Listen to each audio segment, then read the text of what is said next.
Hello students, welcome to online agriculture e-learning platform, India's biggest e-learning platform। आज का जो हम सेशन करवाने वाले हैं, आज आपका ग्रामर का एक कंसेप्चुअल लेसन होगा जिसमें हम डिस्कस करेंगे कि आपके पास एग्जाम में जो एरर्स आते हैं, क्वेश्चंस आते हैं, वो किस तरीके से रहते हैं।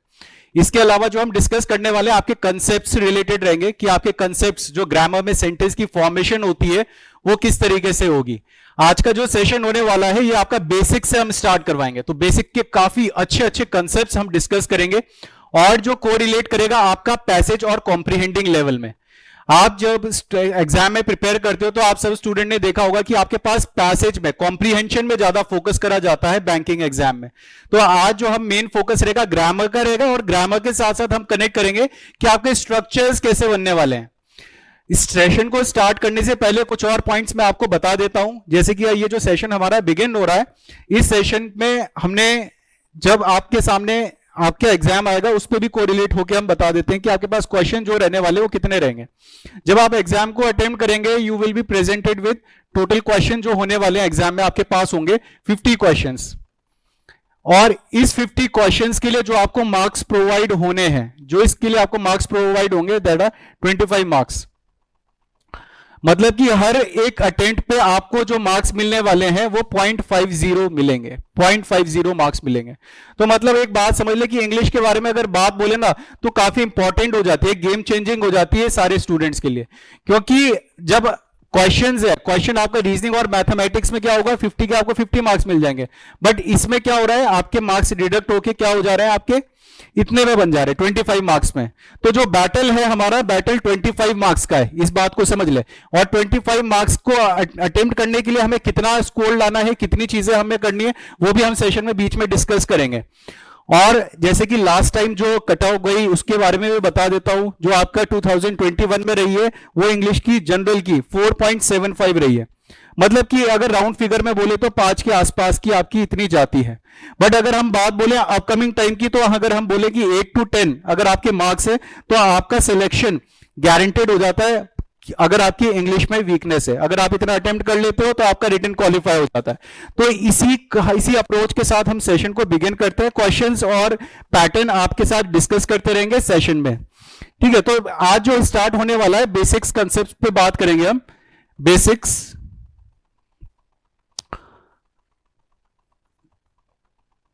concepts of English grammar। देखो, सेशन को बिगिन करने से पहले मैं एक बात बोलता हूं कि जब हम ग्रामर को पढ़ते हैं, मोस्टली स्टूडेंट के साथ क्या प्रॉब्लम आती है, वो ग्रामर को रटने की कोशिश करते हैं। बट यहां पे जब आपका टेस्ट होता है वो आपका लैंग्वेज के पैटर्न में होता है, वो लैंग्वेज के अकॉर्डिंग आपको समझाना चाह रहे होते हैं, वो लैंग्वेज के अकॉर्डिंग। क्योंकि ग्रामर और लैंग्वेज में दोनों में डिफरेंस आ जाता है। जब हम ग्रामर की बात बोलते हैं, जब हम बात बोलते हैं ग्रामर की, और जब हम बात बोलते हैं लैंग्वेज की, दोनों में डिफरेंस रहता है, दोनों में डिफरेंस रहता है। क्योंकि जब ग्रामर के बारे में बात हो, ग्रामर क्या होता है, सेट ऑफ रूल्स होता है। ये क्या होता है, सेट ऑफ रूल्स होता है। इसमें हम क्या सीखते हैं, रूल्स को सीखते हैं। और इसमें क्या है, ये हमारा कॉन्वर्जेशन के लिए है। मतलब कि जब हम किसी से बात कर रहे होते हैं, अपना मैसेज किसी के पास पहुंचा रहे होते हैं, तब हम इसका यूजेज करते हैं, तब हम इसका यूजेज करते हैं। तो जो सेशन है वो हम किसके थ्रू चलाने वाले हैं, लैंग्वेज के थ्रू।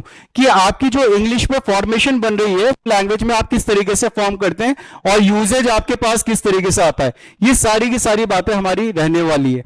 ये जरूरी इसलिए हो जाता है क्योंकि आप भी अगर एग्जाम के लिए प्रिपेयर कर रहे हो, या फिर एग्जाम के लिए तो एक ऑफिशियल लेवल के लिए आपके पास कोई लेटर आएगा या फिर आपके पास कोई हैंड आउट आएगा, अगर आप उसको कॉम्प्रीहेंड नहीं कर पाओगे तो कहीं ना कहीं प्रॉब्लम आएगी। तो इसीलिए आपका जो टेस्ट लिया जाता है वो कॉम्प्रीहेंशन का टेस्ट होता है। और कॉम्प्रीहेंशन किससे बनता है, आपका पार्ट्स ऑफ स्पीच से। तो ये सारी चीजों को हम डिस्कस करेंगे आज।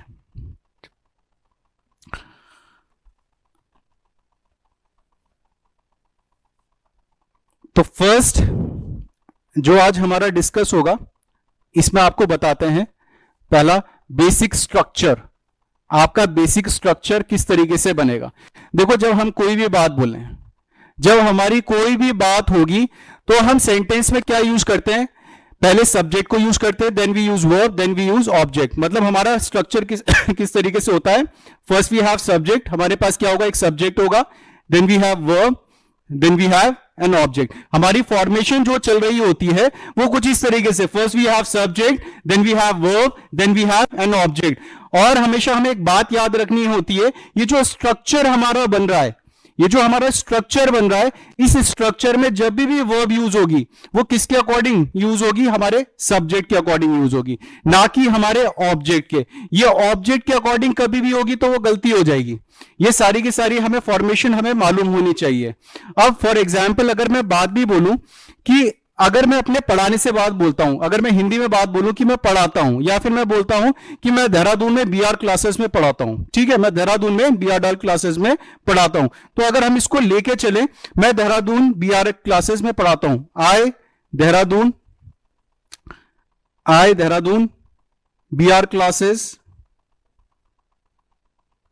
टीच, तो ये सेंटेंस जो हमने बोला ये गलत हो गया। ये गलत इसलिए हुआ क्योंकि यहां पे जो हमारा स्ट्रक्चर बन रहा है, स्ट्रक्चर में हमें फॉर्मेशन क्या चाहिए, सब्जेक्ट की, वर्ब की, ऑब्जेक्ट की। तो यहां पे हम पहले क्या यूज करेंगे, आई को यूज करेंगे ऑब्वियसली, फिर इसके बाद हमारे पास क्या आएगा, टीच आएगा, फिर इसके बाद हम क्या यूज करेंगे एट बीआर क्लासेस, और फिर बीआर क्लासेस के बाद हम क्या यूज करेंगे, इन देहरादून, और देहरादून कहां पे है, इन उत्तराखंड, ये उत्तराखंड कहां पे है, इंडिया में। तो इस तरीके से आपकी फॉर्मेशन रहती है सेंटेंस की। तो हमें एक बात समझनी है कि ये जो स्ट्रक्चर बनने वाला है ये काफी इंपॉर्टेंट होगा कि पहले हम सब्जेक्ट का यूज कर रहे हैं, फिर वर्ब का यूज कर रहे हैं, और फिर इसके बाद हमारा आगे ऑब्जेक्ट यूज हो रहा है। सुनने में कई स्टूडेंट को ऐसा लगेगा कि चलो सर तो काफी बेसिक भी चीजें बता रहे हैं, बट यही बेसिक मैं आपके बड़े बड़े रूल्स एग्जाम पे जो आते हैं उनको कनेक्ट कर दूंगा इसी बेसिक स्ट्रक्चर से। कई रूल तो आपको ऐसे लगने वाले हैं जो आप बुक में पढ़ोगे और आपको लगेगा कि ये तो रूल होता ही नहीं है। चलो एक थोड़ा सा मैं एडिशनल इसमें पॉइंट्स भी बता देता हूं, उसको भी डिस्कस कर लेते हैं। देखो जब सेंटेंस फॉर्म होता है, जब सेंटेंस फॉर्म होता है, अभी मैंने एक बात बोली, फर्स्ट वी हैव सब्जेक्ट, हमारे पास क्या होता है, एक सब्जेक्ट होता है, फिर सब्जेक्ट के बाद हम क्या यूज करते हैं, एक वर्ब का यूज करते हैं, और इसके बाद जो यूज होता है वो एक ऑब्जेक्ट यूज होता है, ठीक है। अब जो बात है समझने वाली, ये जो सब्जेक्ट होता है ये हमारा क्या होता है, एक नाउन होता है, सबको मालूम है स्टूडेंट को, और ये जो ऑब्जेक्ट होता है ये भी क्या होता है, एक नाउन होता है। दोनों के दोनों क्या है, संज्ञा है, दोनों के दोनों क्या है, संज्ञा है, दोनों के दोनों नाउन है। अब इसके साथ समझने वाली बात क्या है, समझने वाली बात यह है कि इसके साथ हम प्रोनाउन को भी यूज करते हैं, हम इसके साथ प्रोनाउन को भी यूज करते हैं, और इसके साथ प्रोनाउन को भी यूज करते हैं। अब जब भी ये वाला प्रोनाउन यूज होगा, ध्यान से देखना, इस बात को समझना बहुत इंपॉर्टेंट रहती है। अगर आपने ये बेसिक कंसेप्ट ही क्लियर कर लिए ना, तो आपको कहीं ना तो बोलने में प्रॉब्लम आनी है, ना समझने में प्रॉब्लम आनी है, ना लिखने में प्रॉब्लम आनी है, तीनों चीजें इंप्रूव होगी। तो ध्यान से देखना है सबने। देखो यहां पे अगर प्रोनाउन के बारे में बात बोले तो प्रोनाउन भी हमारे दो तरीके के होते हैं जब हम सब्जेक्ट और ऑब्जेक्ट के बारे में बात बोलते हैं। तो एक तो होता है हमारा सब्जेक्टिव केस, एक तो होता है हमारा सब्जेक्टिव केस जिसको कई स्टूडेंट दूसरे नाम से भी जानते होंगे, नॉमिनेटिव केस। या तो सब्जेक्टिव केस बोलो या फिर आप क्या बोलो, नॉमिनेटिव केस। और दूसरा अगर इसके प्रोनाउन के ऊपर बात बोले तो ये हमारा कौन सा केस हो जाता है, एक ऑब्जेक्टिव केस हो जाता है। तो दो तरीके की केस बता दिया आपको, एक तो सब्जेक्टिव केस बता दिया और एक ऑब्जेक्टिव केस बता दिया। अब इसमें एडिशनल और बात को समझो कि जब हमारे पास सब्जेक्टिव केस के बारे में बात बोले तो सब्जेक्टिव केस में क्या क्या होता है, I, we, you, they, he, she, it, Ram, student. Students को भी लिख देते हैं यहां पे, ठीक है। हमने स्टूडेंट भी लिख दिया, स्टूडेंट्स भी लिख दिया, ठीक है। अच्छा, जो स्टूडेंट सेशन को वॉच करें, प्लीज हमारी तरफ से एक एडवाइस है, ये सेशन को लाइव में देखें, ठीक है। लाइव में देखेंगे तो आपको कहीं ना कहीं और एडिशनल चीजें हम आपके साथ भी डिस्कस कर पाएंगे। अब सब्जेक्टिव केस है, अब सब्जेक्टिव केस के बाद अगर हम आई के बारे में बात बोलते हैं तो इसको लेके चलते हैं इसके ऑब्जेक्टिव केस में। आई का जो ऑब्जेक्टिव केस होता है ऑब्जेक्टिव केस होता है दैट इज मी। वी का क्या हो जाएगा, हमारे पास अस हो जाएगा। यू का क्या होगा, यू का सेम रहने वाला है। दे का क्या होगा, देम होगा। ही का क्या होगा, हिम हो जाएगा। शी का क्या होगा, हर हो जाएगा। इट का क्या हो जाएगा, इट का इट ही रहने वाला है, राम का राम ही रहने वाला है, स्टूडेंट का स्टूडेंट ही रहने वाला है, और स्टूडेंट्स का स्टूडेंट्स ही रहने वाला है। ठीक है, तो ये आपकी फॉर्मेशन होती है। इसमें आपके पास सब्जेक्टिव केस है और आपके पास ऑब्जेक्टिव केस है। अब इंपॉर्टेंट बात क्या है समझने वाली, देखो सेंटेंस की शुरुआत आप जब भी करोगे, सेंटेंस की शुरुआत जब भी करोगे तो आपकी फॉर्मेशन जो बनने वाली है सेंटेंस की, वो कुछ इस तरीके से बनेगी कि आपके पास ये जितने भी केसेस हैं ये पहले आएंगे, ये सारे के सारे केसेस क्या आएंगे, पहले आएंगे, और ये वाले जो केसेस है ये हमारे कब यूज होंगे, ये बाद में यूज होंगे। एक पहले यूज होगा और एक हमारा किसमें, बाद में यूज होगा। अब एक चीज देखें यहां पे कि जो आपका ये वर्ब है, जो आपके सामने मैंने वर्ब को प्रेजेंट किया था, ये वर्ब जब भी यूज होगी ये हमेशा किसके अकॉर्डिंग यूज होने वाली है, हम किसके अकॉर्डिंग यूज करेंगे, एक सब्जेक्ट के अकॉर्डिंग यूज करेंगे। मतलब जो आपका सब्जेक्ट होगा उसी के अकॉर्डिंग आप क्या यूज करने वाले हो, एक वर्ब को यूज करोगे। मतलब सेंटेंस की शुरुआत आप ऐसे नहीं बोल सकते कि मी हेल्प यू। अगर मान लेते हैं वर्ब में मैंने लिखा यहां पे हेल्प, और आप बोलते हैं कि मैं आपकी मदद करता हूं, ठीक है, तो आप सेंटेंस में यहां से लेके चलोगे मी हेल्प यू। आप कभी ऐसे नहीं बोलोगे यू हेल्प आई, या फिर गो अगर लिख दे तो यहां पे आप हिम गो दे इस तरीके से यूज नहीं करोगे। अगर आप इस तरीके से यूज कर रहे हो तो that would be an error. वो क्या कर देगा, गलत कर देगा। बहुत बेसिक सी बात बता रहा हूं, और इसी बेसिक से ये इतना इंपॉर्टेंट लेक्चर है कि आने वाले टाइम में जब मैं आपको रूल्स करवाऊंगा ना, अगर जिस स्टूडेंट ने इस सेशन को वॉच करा है तो उसको समझ में आएगा कि सर ने वो बेसिक चीजें बताई थी। बट अगर आपने इन चीजों को कंसीडरेशन में नहीं रखा तो कहीं ना कहीं आगे प्रॉब्लम रहेगी। तो यहां पे ये जो यूज करा जाता है हमेशा, ये जो वर्ब यूज करी जाती है वो किसके अनुसार होती है, हमेशा सब्जेक्ट के अनुसार होती है। तो ये सब्जेक्ट है हमारे पास, ठीक है, एक तो सब्जेक्ट हमारे पास नाउन हो गया, और अगर प्रोनाउन यूज कर रहे हैं तो हमारा वो किस में होगा, नॉमिनेटिव केस में होगा। और ये जो इसके बाद आएगा वो हमेशा क्या होगा, एक ऑब्जेक्टिव केस होगा। अगर मैंने बोला आई हेल्प यू, तो सेंटेंस को यहां से ले जाके इस हेल्प को जोड़ेंगे और इस हेल्प के साथ अस हो जाएगा, यू हो जाएगा। मतलब इस तरीके से आपकी फॉर्मेशन बन जाएगी, आप इस तरीके से यूज कर सकते हो, ठीक है। बट कभी सेंटेंस की शुरुआत में आप ऑब्जेक्टिव केस को लेके नहीं आओगे। अगर ऑब्जेक्टिव केस होगा तो बहुत बड़ा एरर हो जाएगा, ठीक है, ब्लंडर हो जाएगा, बहुत बड़ी गलती हो जाएगी। तो इसी चीज को ना आगे मैं और कनेक्ट कर देता हूं और पॉइंट से। अभी एक कुछ एरर्स प्रेजेंट करता हूं, उस एरर्स को आप समझने की कोशिश करना। अगर आपने ये बात समझ ली तो आप कभी गलती नहीं करोगे। बेसिक सी बात दोबारा से सुन लो। बात यह है कि आपकी जो वर्ब यूज होने वाली है वो हमेशा किसके अकॉर्डिंग यूज होगी, इस सब्जेक्ट के अकॉर्डिंग यूज होगी, ठीक है, इस सब्जेक्ट के अकॉर्डिंग, ना कि इस ऑब्जेक्ट के according.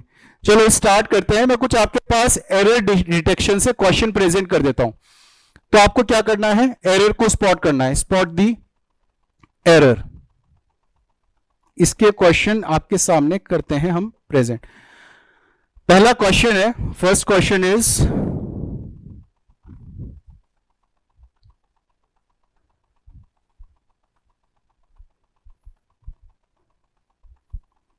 one of the student is doing his work. One of the student is doing his work.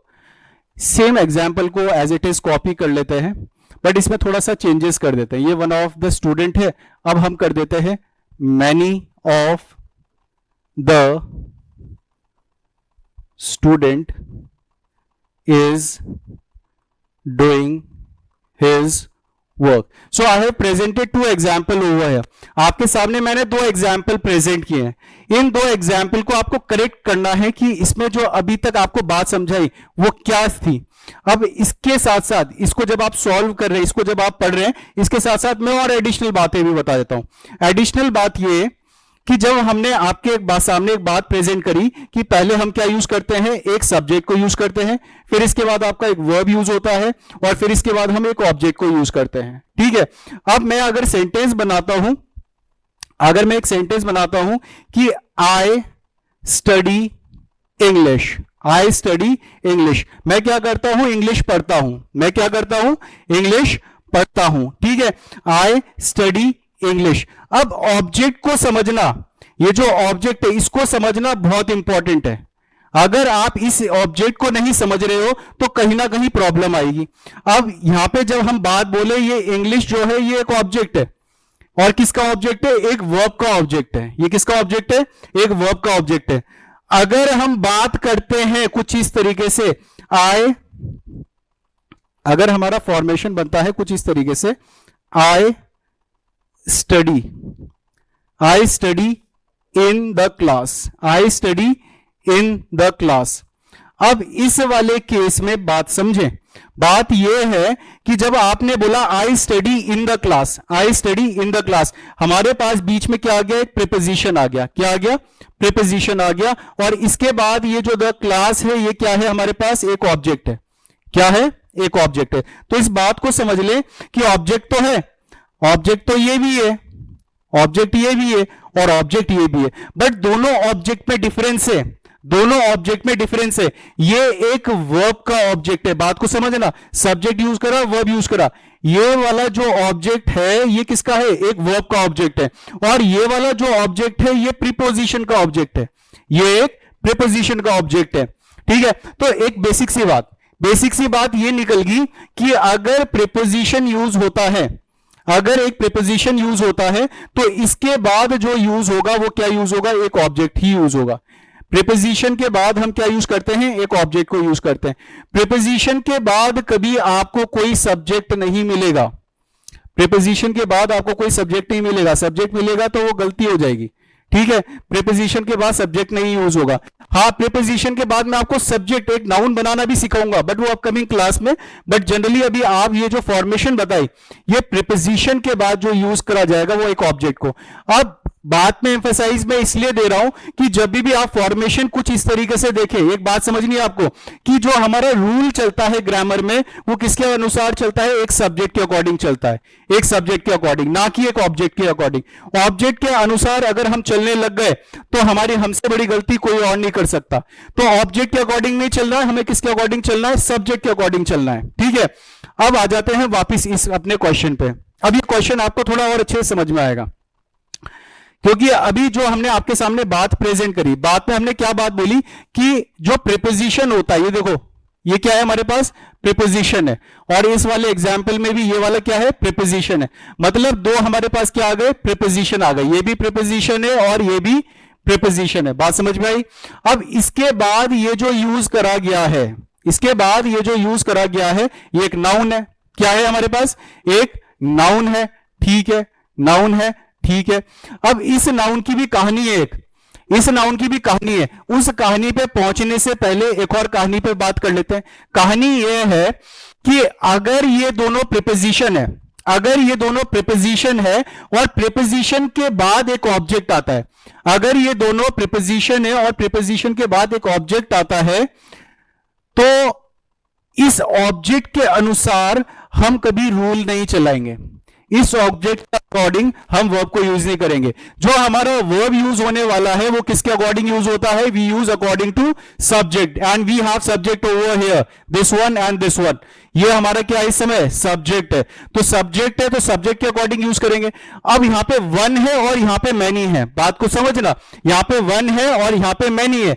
इस वन और मैनी का खेल है। इस वन के अकॉर्डिंग ये चेंज हो जाएगा, इस मैनी के अकॉर्डिंग ये चेंज हो जाएगा, क्योंकि इस हमारे पास क्या है? वर्ब है। इस हमारे पास क्या है? वर्ब है। और ये वर्ब जो चलने वाली है इस वाले एग्जांपल में वन के अकॉर्डिंग यूज होगी। तो वन के अकॉर्डिंग यूज होगी तो यहां पे हम क्या यूज करने वाले हैं? इज यूज करने वाले हैं। आर होता तो गलती हो जाती, आर होता तो गलती हो जाती। अब इसको ये मत समझना कि ये स्टूडेंट है तो इस स्टूडेंट के अनुसार हमने यहां पे ये यूज करा है। ये स्टूडेंट के अकॉर्डिंग यूज नहीं करा गया है, ये जो यूज करा गया है ये वन के अनुसार यूज करा गया है, क्योंकि प्रीपोजिशन के बाद आपका एक ऑब्जेक्ट आता है। सेकंड एग्जाम्पल में आते हैं। जो सेकंड एग्जाम्पल है इसमें हमारे पास क्या क्या है? मैनी है। अब यहां पे मैनी है तो इसीलिए आपका इज जो है बेटा गलत हो गया है। यहां पे हम क्या यूज करने वाले हैं? आर को यूज करेंगे। तो एक बात समझो कि ये जो बात मैंने आपको बेसिक सी बताई सब्जेक्ट वर्ब ऑब्जेक्ट की, अगर मैं इसमें कॉम्प्लेक्स से कॉम्प्लेक्स सेंटेंस बता दूं आपको, अगर मैं फॉर्मेशन बना दूं अलग से भी अलग, तो आप इस समय क्लियर हो जाओगे कि अगर प्रीपोजिशन है तो प्रीपोजिशन के बाद क्या आता है? एक ऑब्जेक्ट आता है। और जब एक ऑब्जेक्ट आएगा, अगर उसके बाद एक ऑब्जेक्ट आएगा तो इस ऑब्जेक्ट के अकॉर्डिंग हम ऑक्सिलरी को यूज नहीं करेंगे, इस ऑब्जेक्ट के अकॉर्डिंग हम वर्ब को यूज नहीं करेंगे। हम जो यूज करेंगे वो हमेशा किसके अकॉर्डिंग, एक सब्जेक्ट के अकॉर्डिंग यूज करते हैं। तो ये आपकी फॉर्मेशन होती है सेंटेंस की, इसीलिए इंपॉर्टेंट रहता है ये कुछ इस तरीके के कंसेप्ट डिस्कस करना। करवाने को हम क्लास आज आपकी नाउन की भी स्टार्ट करवा सकते थे, वर्ब की भी स्टार्ट करवा सकते थे, बट अभी जो हो रहा है ये सिर्फ एक इंट्रोडक्शन है, बहुत इंट्रोडक्शन है, बस इंट्रोडक्शन है। फिर इंट्रोडक्शन के बाद ही आगे जाएंगे, जब तक ये चीजें आपकी क्लियर नहीं होगी। अब इसमें और भी चीजें मैं बता देता हूं। अगर हम इस बात को समझें, इस बात को क्या बात बोली जा रही है, one of the student is doing his work, one of the student is doing his work. अब एक बात समझे कि अगर मैं ही हूं, मैं एक टीचर हूं और मेरे स्टूडेंट है, अगर मैं आपसे पूछता हूं कि हमारे स्टूडेंट हैं, तो आपको क्या लगता है हमारे कितने स्टूडेंट होंगे? आप बताओ कितने होंगे? किसी के स्टूडेंट, किसी के दिमाग में क्या आ रहा होगा, 10 होंगे, किसी के दिमाग में 20 आ रहा होगा, किसी के दिमाग में 50 आ रहा हो। यार हमें भी 10 साल हो गए पढ़ाते हुए, अब 10 साल में कितने स्टूडेंट होंगे आप खुद ही सोच लो। तो अगर किसी को इतना मालूम है कि कितने सारे स्टूडेंट हैं, चलो इतना तो मालूम है कि मान लेते हैं कि इतने स्टूडेंट है हमारे, ये बने हमारे, ये क्या है, स्टूडेंट है। अब जब भी बात होगी वन के पहले ये ऑफ की, ऑफ क्या करता है, सिलेक्शन करता है, इस बात को समझना। ऑफ क्या करता है, सिलेक्शन करता है, और सिलेक्शन हमेशा जब भी होगा वो कईयों में से होता है। सिलेक्शन जब भी होगा वो कईयों में से होगा, इसीलिए मैंने क्या बोला, वन ऑफ, ये इस वाले को मैंने निकाल लिया, इस वाले को निकाला तो वन ऑफ द स्टूडेंट्स बोला जाएगा बेटा, वन ऑफ द स्टूडेंट्स बोला जाएगा, वन ऑफ द स्टूडेंट्स। जैसे आप बोलते हो ना कि यार मेरे दोस्तों में से एक के बारे में बात बोल रहे हो, so one of my friends बोलोगे। कभी भी बात बोलते हो ना, one of my friend is coming नहीं बोलोगे। अगर आप सेंटेंस को कुछ इस तरीके से यूज कर रहे हो कि one of my friend is coming, one of my friend is coming, तो ये सेंटेंस भी गलत होगा। ये गलत इसलिए हो जाएगा क्योंकि यहां पे ये जो सिलेक्शन है आपका कईयों में से करा जा रहा है, आप कईयों में से एक को निकाल रहे हो, तो यहां पे आपका करेक्ट क्या होगा, माई फ्रेंड्स होगा। So one of my friends is coming today, one of my friends, और यहां पे इज ही रहेगा क्योंकि इसके अकॉर्डिंग आपका यूज हो रहा है। So one of my friends is coming today. तो आपके भी दोस्त हैं, एक दोस्त तो नहीं है, कई दोस्त हैं, और कई दोस्त में से एक के बारे में बात हो रही है। और एक और अंडरस्टैंडिंग, इसके साथ साथ एक और अंडरस्टैंडिंग देते हैं। देखो अगर आप सिलेक्शन करना चाह रहे हो एक दोस्त का, एक पर्सन का, और आप दिमाग लगाना चाहते हो, सर मैं चाहता हूं कि मेरा एक ही फ्रेंड है, मेरा एक ही फ्रेंड है, तो मैं वन ऑफ माई फ्रेंड ही बोलूंगा। अगर आपका एक ही दोस्त है, बात को समझना, अगर आपका एक ही दोस्त है, मैंने बोला ठीक है यार, चलो आपने बोला एक दोस्त है तो एक ही दोस्त मान लेते हैं, मगर बात को समझो। यहां पे आपने क्या बोला, वन ऑफ माई फ्रेंड, एक दोस्त है और उसी दोस्त में से आप सिलेक्शन कर रहे हो। हमेशा जो सिलेक्शन होता है वो कईयों में से होता है। आप किसी ठेली में सेब लेने जाते हो, आप उसमें से चुनते हो कि उसमें से बेस्ट सेब कौन सा मिलेगा। वो चूज आप कब करते हो, जब आपके पास ऑप्शन होते हैं कि काफी सारे सेब रखे गए, उन्हीं में से तो चूज करते हो। कि या फिर ठेली जा रही है, ठेली में एक ही सेब जा रहा है और आप बोल रहे हो भैया वो वाला देना, नहीं ये वाला नहीं वो वाला देना, ऐसे तो नहीं बोल सकते।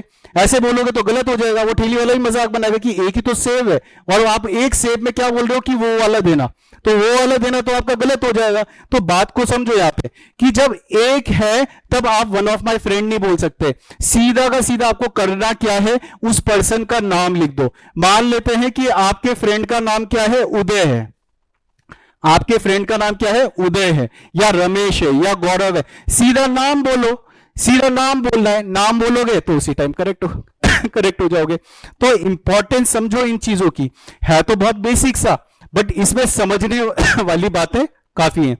अब इसमें भी और गहराई वाली बात देखो, कहां से हमने शुरुआत करी थी और उसमें भी डेप्थ में जाए जा रहे हैं। अब यहां पे देखो कि मैंने एक बात बोली, पहली बात तो ये बोली कि यहां पे ये जो होगा ये सिलेक्शन होगा, तो यहां पे ये जो नाउन होगा हमेशा ये प्लूरल होगा। कैसा होगा, प्लूरल होगा। इसीलिए यहां पे वन ऑफ द स्टूडेंट नहीं, यहां पे हम बोलेंगे one of the students, one of the students. अब ये मत सोच लेना स्टूडेंट्स बोला तो आर कर देते हैं, इस वन के अकॉर्डिंग, इस वन के अनुसार हम यूज करने वाले हैं इज को। अब दूसरी बात, यहां पे हिज आया, ये जो हिज आया यहां पे हिज ही करेक्ट होने वाला है, हिज के अकॉर्डिंग ही आपका सेंटेंस सही होगा, क्योंकि यहां पे ये जो हिज यूज करा गया है अगेन ये वन के अकॉर्डिंग है, वन के अकॉर्डिंग हिज को यूज करा है। अब कुछ स्टूडेंट बोलेंगे कि सर हम हर को भी यूज कर सकते हैं, आप हर को भी यूज कर सकते हो, कोई गलत नहीं बोला जाएगा, बट ग्रामर में जो प्रेफरेंस दी जाएगी, ग्रामर में जो प्राथमिकता दी जाएगी वो किसको दी जाती है, मेल जेंडर को दी जाती है। तो मेल जेंडर हमारे पास क्या है, यहाँ पे हिज है। बट अगर आप बात कर रहे हो, मान लेते हैं मेरी स्टूडेंट के बारे में बात हो रहा है और मेरे दिमाग में क्या है, सारी लड़कियां हैं स्टूडेंट, तो वहां पे हम हर को यूज कर सकते हैं, क्योंकि वो क्या है, हमारा कम्युनिकेशन है। बट इसमें इस स्टूडेंट के अंदर तो नहीं दिख रहा ना किसी को कि लड़का है कि लड़की, किसी ने बोला कि सर टी आपने ऐसा बनाया तो ये लड़के होंगे, ऐसा तो कोई डिटेक्ट नहीं कर सकता। जब ऐसी चीजें डिटेक्ट नहीं कर सकते तो यहां पे आपका हिज हो जाएगा, और ये जो हिज यूज करा गया है यहां पे वन के अनुसार है। एक और बात ध्यान दे कि अगर यहां पे देर होगा तो देर भी आपका क्या होगा, गलत होगा, देर भी गलत होगा। देर इसलिए क्योंकि आपका प्रोनाउन प्लूरल नहीं हो सकता, वो सिंगुलर ही होगा, क्योंकि सब्जेक्ट हमारे पास क्या है, सिंगुलर है। तो सिंगुलर सब्जेक्ट के अनुसार ही हम क्या यूज करते हैं, अपना वर्ब यूज करते हैं और अपना प्रोनाउन यूज करते हैं। अब चलते हैं नेक्स्ट एग्जाम्पल में। जो नेक्स्ट एग्जाम्पल हमारे पास है दैट इज मैनी, मैनी, और मैनी के बाद हमने स्टूडेंट यूज करा है। अब एक बात समझो कि अगर मैं सिलेक्शन कर रहा हूं इनमें से, और इनमें से मान लेते हैं मैंने ना क्या करा कि फर्स्ट वाले को भी निकाला, इसको भी निकाला, इसको भी निकाला, मान लिया तो 3 लोगों को मैं निकाल रहा हूं, 3 क्या हो गए हमारे पास, मैनी हो गए, 3 क्या हो गए हमारे पास, मैनी हो गए, ठीक है।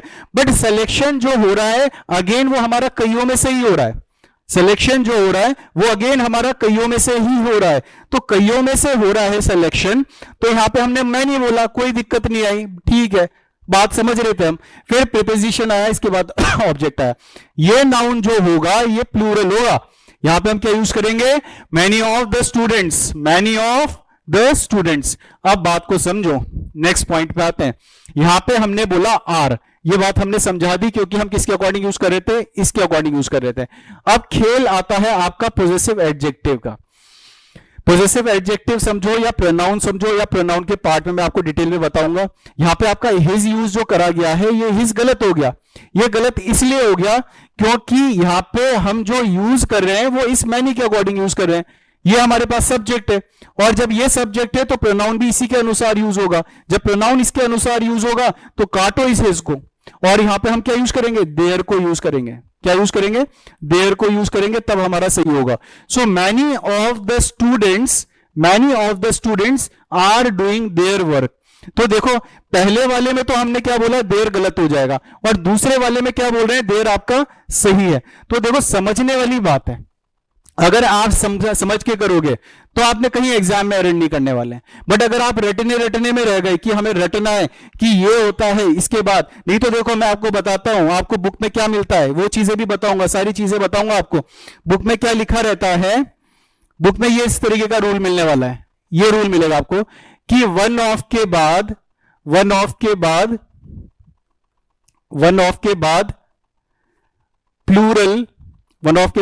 प्लूरल नाउन का प्रयोग होता है। वन ऑफ के बाद प्लूरल नाउन का प्रयोग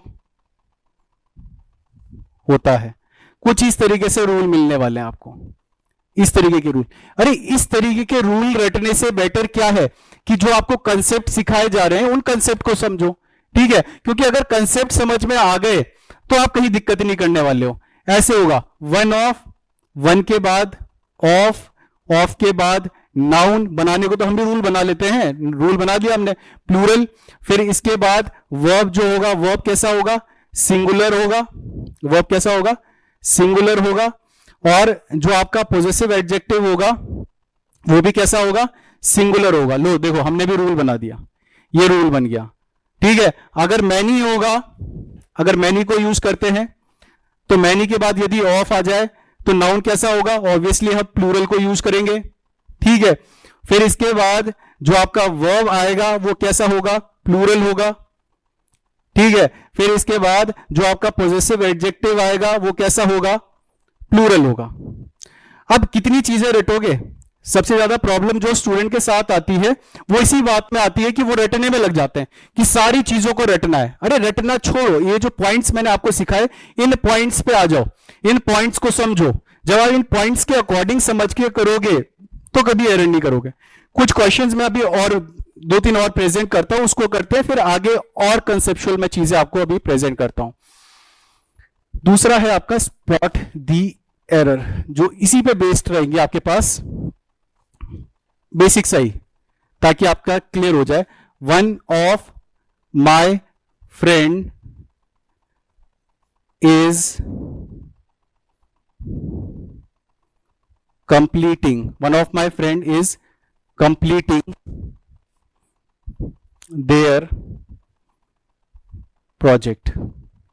आपको करेक्ट करना है, सेंटेंस समझ समझ के करना है। Many of my friend is attending the class. Next, one of the doctor is visiting his patient. Next, many of the plants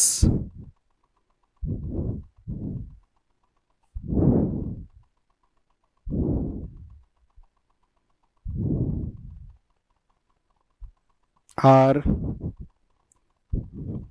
wilting. ठीक है, एडिशनल वोकैबुलरी बता देते हैं। विल्ट मतलब होता है मुरझाना, विल्ट मतलब होता है मुरझाना। ठीक है, अब मैंने आपके सामने यहां पे 4 एग्जाम्पल प्रेजेंट करे हैं। इन 4 एग्जाम्पल पे थोड़ा सा नजर मारे और इसको अभी के अभी आपके साथ डिस्कस करते हैं कि यहां पे आपका क्या होगा। ठीक है, अब देखें यहां पे one of my friend is completing their project, many of my friends is attending the class, one of the doctor is visiting his patient and many of the plants are wilting। मैंने 4 example आपके present करे और ये 4 example भी आपके किस पे based है? सिर्फ इसी पे कि सब्जेक्ट आएगा, वर्ब आएगा और एक फिर ऑब्जेक्ट आएगा। और जो हमारा वर्ब होता है वो हमेशा किसके अनुसार यूज होता है? एक सब्जेक्ट के अनुसार यूज होता है। बेसिक सी बात थी, देखो स्टार्टिंग में बेसिक बात बोली थी और उसी बेसिक पे पूरा का पूरा सारा ग्रामर चल रही है, पूरी लैंग्वेज चल रही है। देखो वन ऑफ है, ऑफ है, ऑफ है, ऑफ है, सीधा ऑफ के बाद क्या आता है? ऑब्जेक्ट आता है, ऑब्जेक्ट आता है, ऑब्जेक्ट। ग्रामर के रूल इन पे बेस्ड नहीं होने वाले, इनके अकॉर्डिंग हम वर्ब को यूज नहीं करने वाले, क्योंकि ये किसका फंक्शन कर रहे हैं? एक ऑब्जेक्ट का फंक्शन कर रहे हैं। प्रीपोजिशन से पहले क्या आता है? एक सब्जेक्ट आता है। मतलब जो इसके पीछे आएगा, इसके पीछे ये जो इज आर आ रहा है, ये हमेशा किसके अकॉर्डिंग यूज होगा? इनके अकॉर्डिंग यूज होगा। अब चलते हैं ये वन को लेके चले। So one of my friend is बोला, यहां पे इज बोला, क्या ये सही होगा?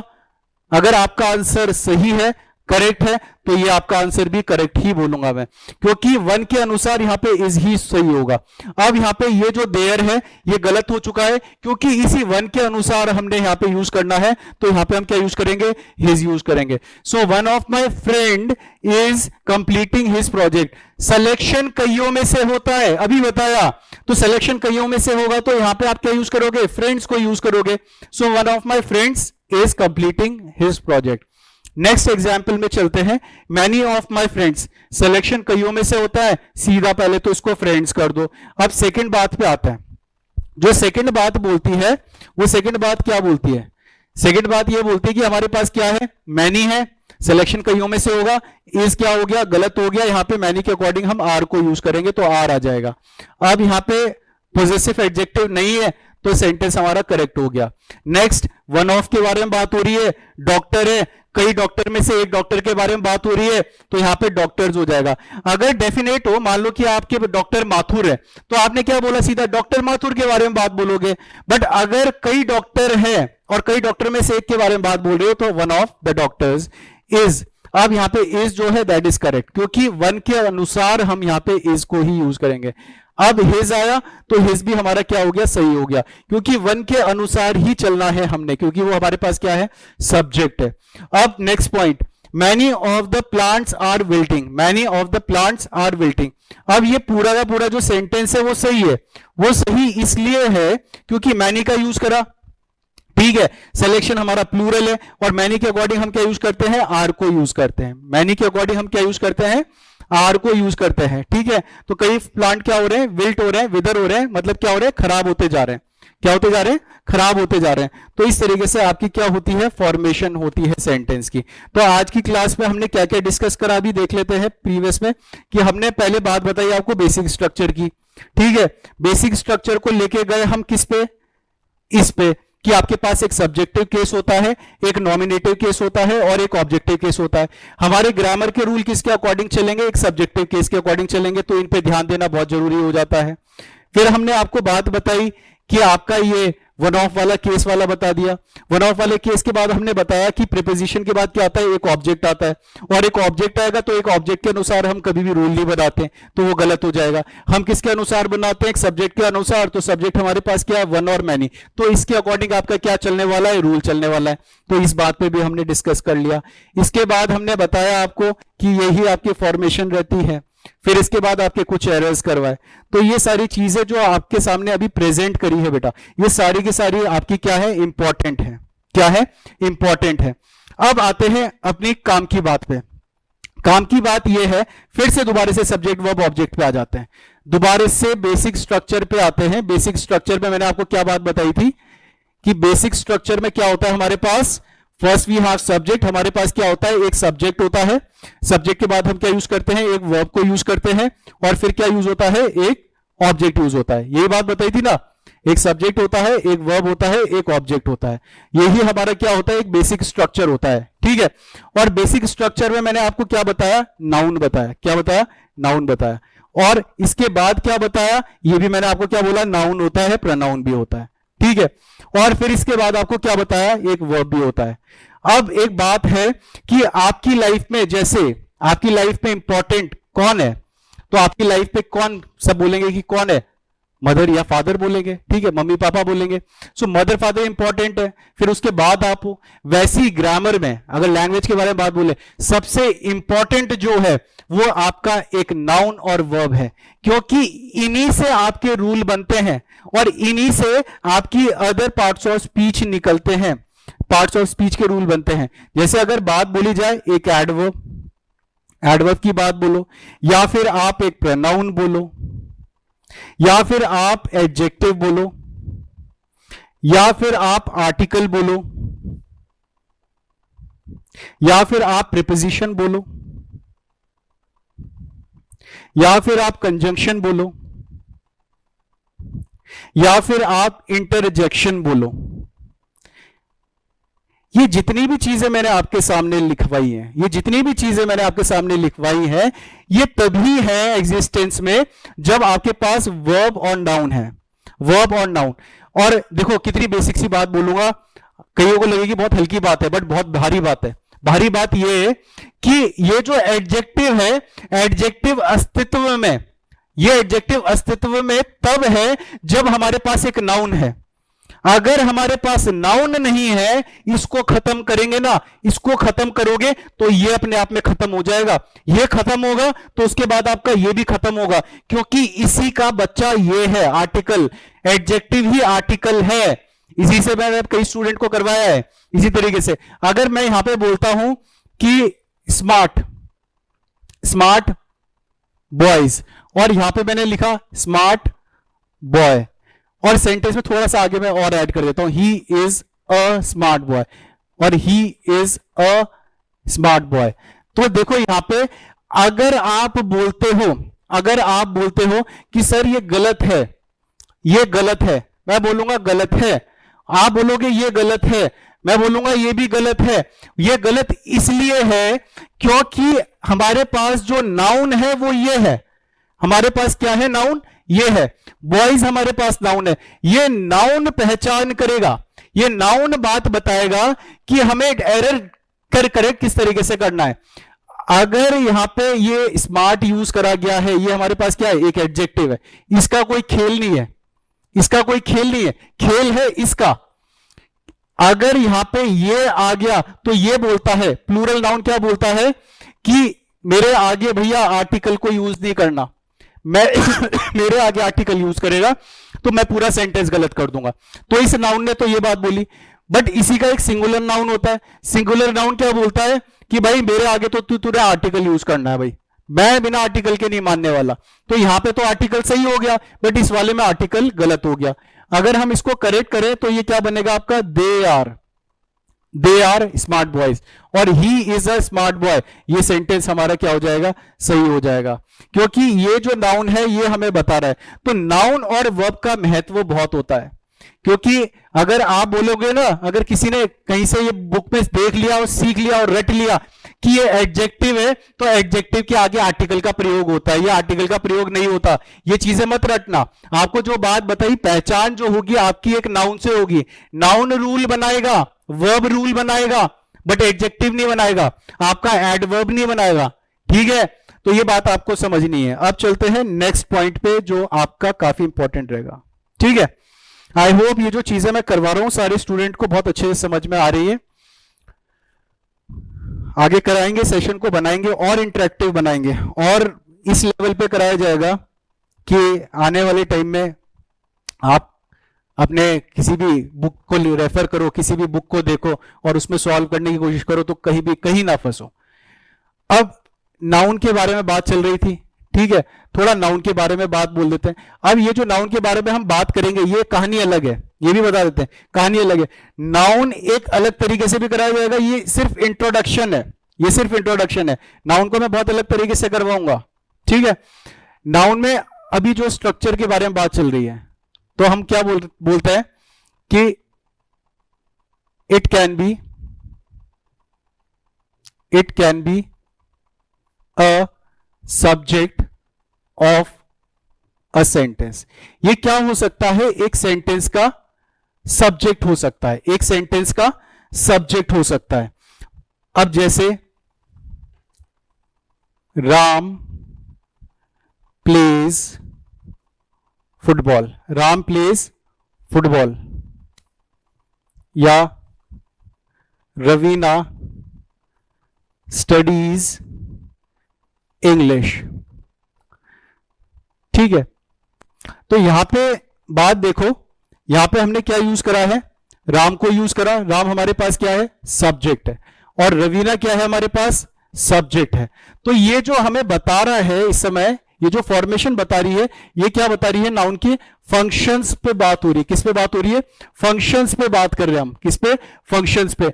नाउन के प्रकार तो अलग होते हैं, आपने पढ़ा होगा, proper noun, common noun, collective noun, material noun, उस पर भी बात करेंगे, उस पर भी मैं बहुत अच्छे अच्छे कंसेप्ट्स आपके सामने प्रेजेंट करूंगा।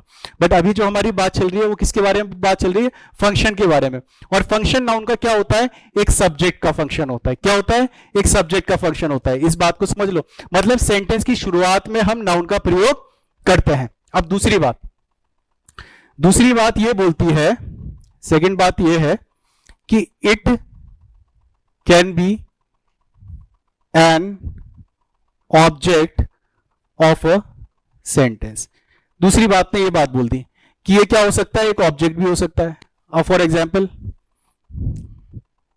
आई हेल्प राम, या फिर आई बॉट अ कार। अब देखो यहां पे हमारे पास क्या आया, हमारे पास आया यहां पे राम, और राम को हमने कैसे यूज कर दिया, एज एन ऑब्जेक्ट यूज कर दिया। मतलब ये जो है हमारे पास किसका फंक्शन कर रहा है, एक ऑब्जेक्ट का भी कर रहा है और एक सब्जेक्ट का भी कर रहा है। ठीक है, अब ये थोड़ी सी आ गई थी बेसिक सी बात। अब आते हैं नेक्स्ट पॉइंट पे। नेक्स्ट पॉइंट क्या बोलता है हमें, नेक्स्ट पॉइंट बोलता है it can be a compliment, it can be a compliment of a subject. ये एक सब्जेक्ट का कॉम्प्लीमेंट भी होता है, ये एक सब्जेक्ट का कॉम्प्लीमेंट भी होता है, ठीक है। अच्छा, एक और ध्यान देने वाली बात है, ध्यान देना है ध्यान से कि यहां पे आपके पास कॉम्प्लीमेंट की जो स्पेलिंग है that is this one, sorry ये कॉम्प्लीमेंट अलग होगा, ये वाला अलग है। ये वाला कॉम्प्लीमेंट जब होगा इसका मतलब होता है किसी की प्रशंसा करना। जब आप किसी की सराहना करते हो, बोलते हो यार बहुत ही बढ़िया, यार बहुत जबरदस्त लग रहे हो, बहुत बढ़िया परफॉर्मेंस दे रहे हो, या बहुत बढ़िया बोल रहे हो, या बहुत बढ़िया लिख रहे हो, ये क्या होता है आपकी तारीफ करना। जब किसी को तारीफ करते हो तब आप क्या बोलते हो, कॉम्प्लीमेंट करते हो, किसी को क्या करते हो, कॉम्प्लीमेंट करते हो। बट यहां पे कॉम्प्लीमेंट दूसरा है, ये क्या है, पूरक होना, दूसरे को कंप्लीट करना। हस्बैंड वाइफ क्या होता है, कॉम्प्लीमेंट्री होता है, ठीक है। कई जगह जाओगे तो कॉम्प्लीमेंट्री ड्रिंक्स मिल रही होती है, लिखा हुआ होता है रेस्टोरेंट में कॉम्प्लीमेंट्री ड्रिंक्स, मतलब क्या, आपने ये चीज ऑर्डर करी तो इसके साथ आपको कॉम्प्लीमेंट्री मिला। मैकडॉनल्ड्स में जाते हो ना तो वहां पे कॉम्प्लीमेंट्री मील होती है। कॉम्प्लीमेंट्री मील क्या, आपने बर्गर लिया तो उसके साथ उन्होंने ड्रिंक भी दे दिया आपको। तो कॉम्प्लीमेंट्री क्या, जो जोड़ता है, क्या करता है, जोड़ता है। तो ये बात बोली गई है कि it can be a compliment of a subject, एक सब्जेक्ट का एक कॉम्प्लीमेंट भी हो सकता है। अब सब्जेक्ट का कॉम्प्लीमेंट, जैसे अगर मैंने लिखा कि Ram is a teacher, Ram is a teacher, और दूसरा एग्जाम्पल मैंने लिखा कि Ramesh is a doctor, Ramesh is a doctor. अब इसमें एक बात देखें कि ये कॉम्प्लीमेंट किसको कर रहा है, ये टीचर किसको कॉम्प्लीमेंट कर रहा है, ये डॉक्टर किसको कॉम्प्लीमेंट कर रहा है, ये कॉम्प्लीमेंट कर रहा है किसको, इसको, इस राम को कॉम्प्लीमेंट कर रहा है। ये किसको कॉम्प्लीमेंट कर रहा है, रमेश को कॉम्प्लीमेंट कर रहा है। कॉम्प्लीमेंट करके क्या बता रहा है, पूरक बता रहा है, कंप्लीट कर रहा है, बता रहा है कि ये राम है कौन, राम एक टीचर है। राम कौन है, एक टीचर है। इसने इसको क्या कर दिया, कंप्लीट कर दिया। जैसे मैंने बताया ना, हस्बैंड वाइफ कंप्लीट कर दिया, कॉम्प्लीमेंट्री एंगल्स पढ़े होंगे आपने, कंप्लीट कर देते हैं। तो कंप्लीट क्या कर दिया, टीचर को राम के साथ कर दिया। डॉक्टर कौन है, रमेश है, डॉक्टर कौन है, रमेश है। तो कॉम्प्लीमेंट करते हैं ये किसको, एक सब्जेक्ट को कॉम्प्लीमेंट करते हैं। और ये बात आपको ध्यान रखनी है, फंक्शंस है, काफी सारी चीजें, बेसिक्स अगर क्लियर हो गए तो आगे स्पीड में भी ले जाएंगे ना तो समझ में आना है। बट अगर ये चीज क्लियर नहीं होगी तो आगे प्रॉब्लम आएगी। तो ये 3 पॉइंट मैंने आपके सामने प्रेजेंट करे, ये प्रेजेंट करें। अब इसके बाद चलते हैं नाउन और फंक्शन क्या क्या करता है। चौथा, 4th point, it can be a, it can be a complement, it can be a complement of an object। एक ऑब्जेक्ट का भी कॉम्प्लीमेंट का वर्क करता है, ये एक ऑब्जेक्ट का भी कॉम्प्लीमेंट का वर्क करता है। For example, they appointed him monitor, they appointed him monitor, they made him king, they made him king, ठीक है। अब यहां पे देखो पूरा का पूरा खेल चेंज हो गया। समझने वाली बात आ गई। समझने वाली बात क्या आ गई कि पहले तो मैंने आपको बताया था कि सेंटेंस जब बनता है हमारे पास सब्जेक्ट होता है, वर्ब होता है, ऑब्जेक्ट होता है। ये कहानी मैं आपके सामने बार बार बोल रहा था और ये बात बोल रहा था कि ये रूल होता है, इसके अकॉर्डिंग यूज होता है। बट यहां पे थोड़ा सा चेंज क्या हो गया कि हमने देखा कि सब्जेक्ट आया, हमने बोला ठीक है भाई, बात बोली आपने, सब्जेक्ट आया ठीक है, फिर हमने बोला वर्ब आया, हमने बोला ठीक है, फिर इसके बाद ये जो आया ये क्या आ गया, ऑब्जेक्ट आया, ठीक है। सर ने बताया था ऑब्जेक्टिव केस भी होता है, तो यहां पे ऑब्जेक्टिव केस को यूज कर दिया। बताया था ना मैंने आपको ऑब्जेक्टिव केस, ये देखो ऑब्जेक्टिव केस आपका ये रहा, ये ऑब्जेक्टिव केस, यही आएंगे ऑब्जेक्टिव केस, ठीक है। तो यही ऑब्जेक्टिव केस वहां पे हमने यूज करा हुआ है।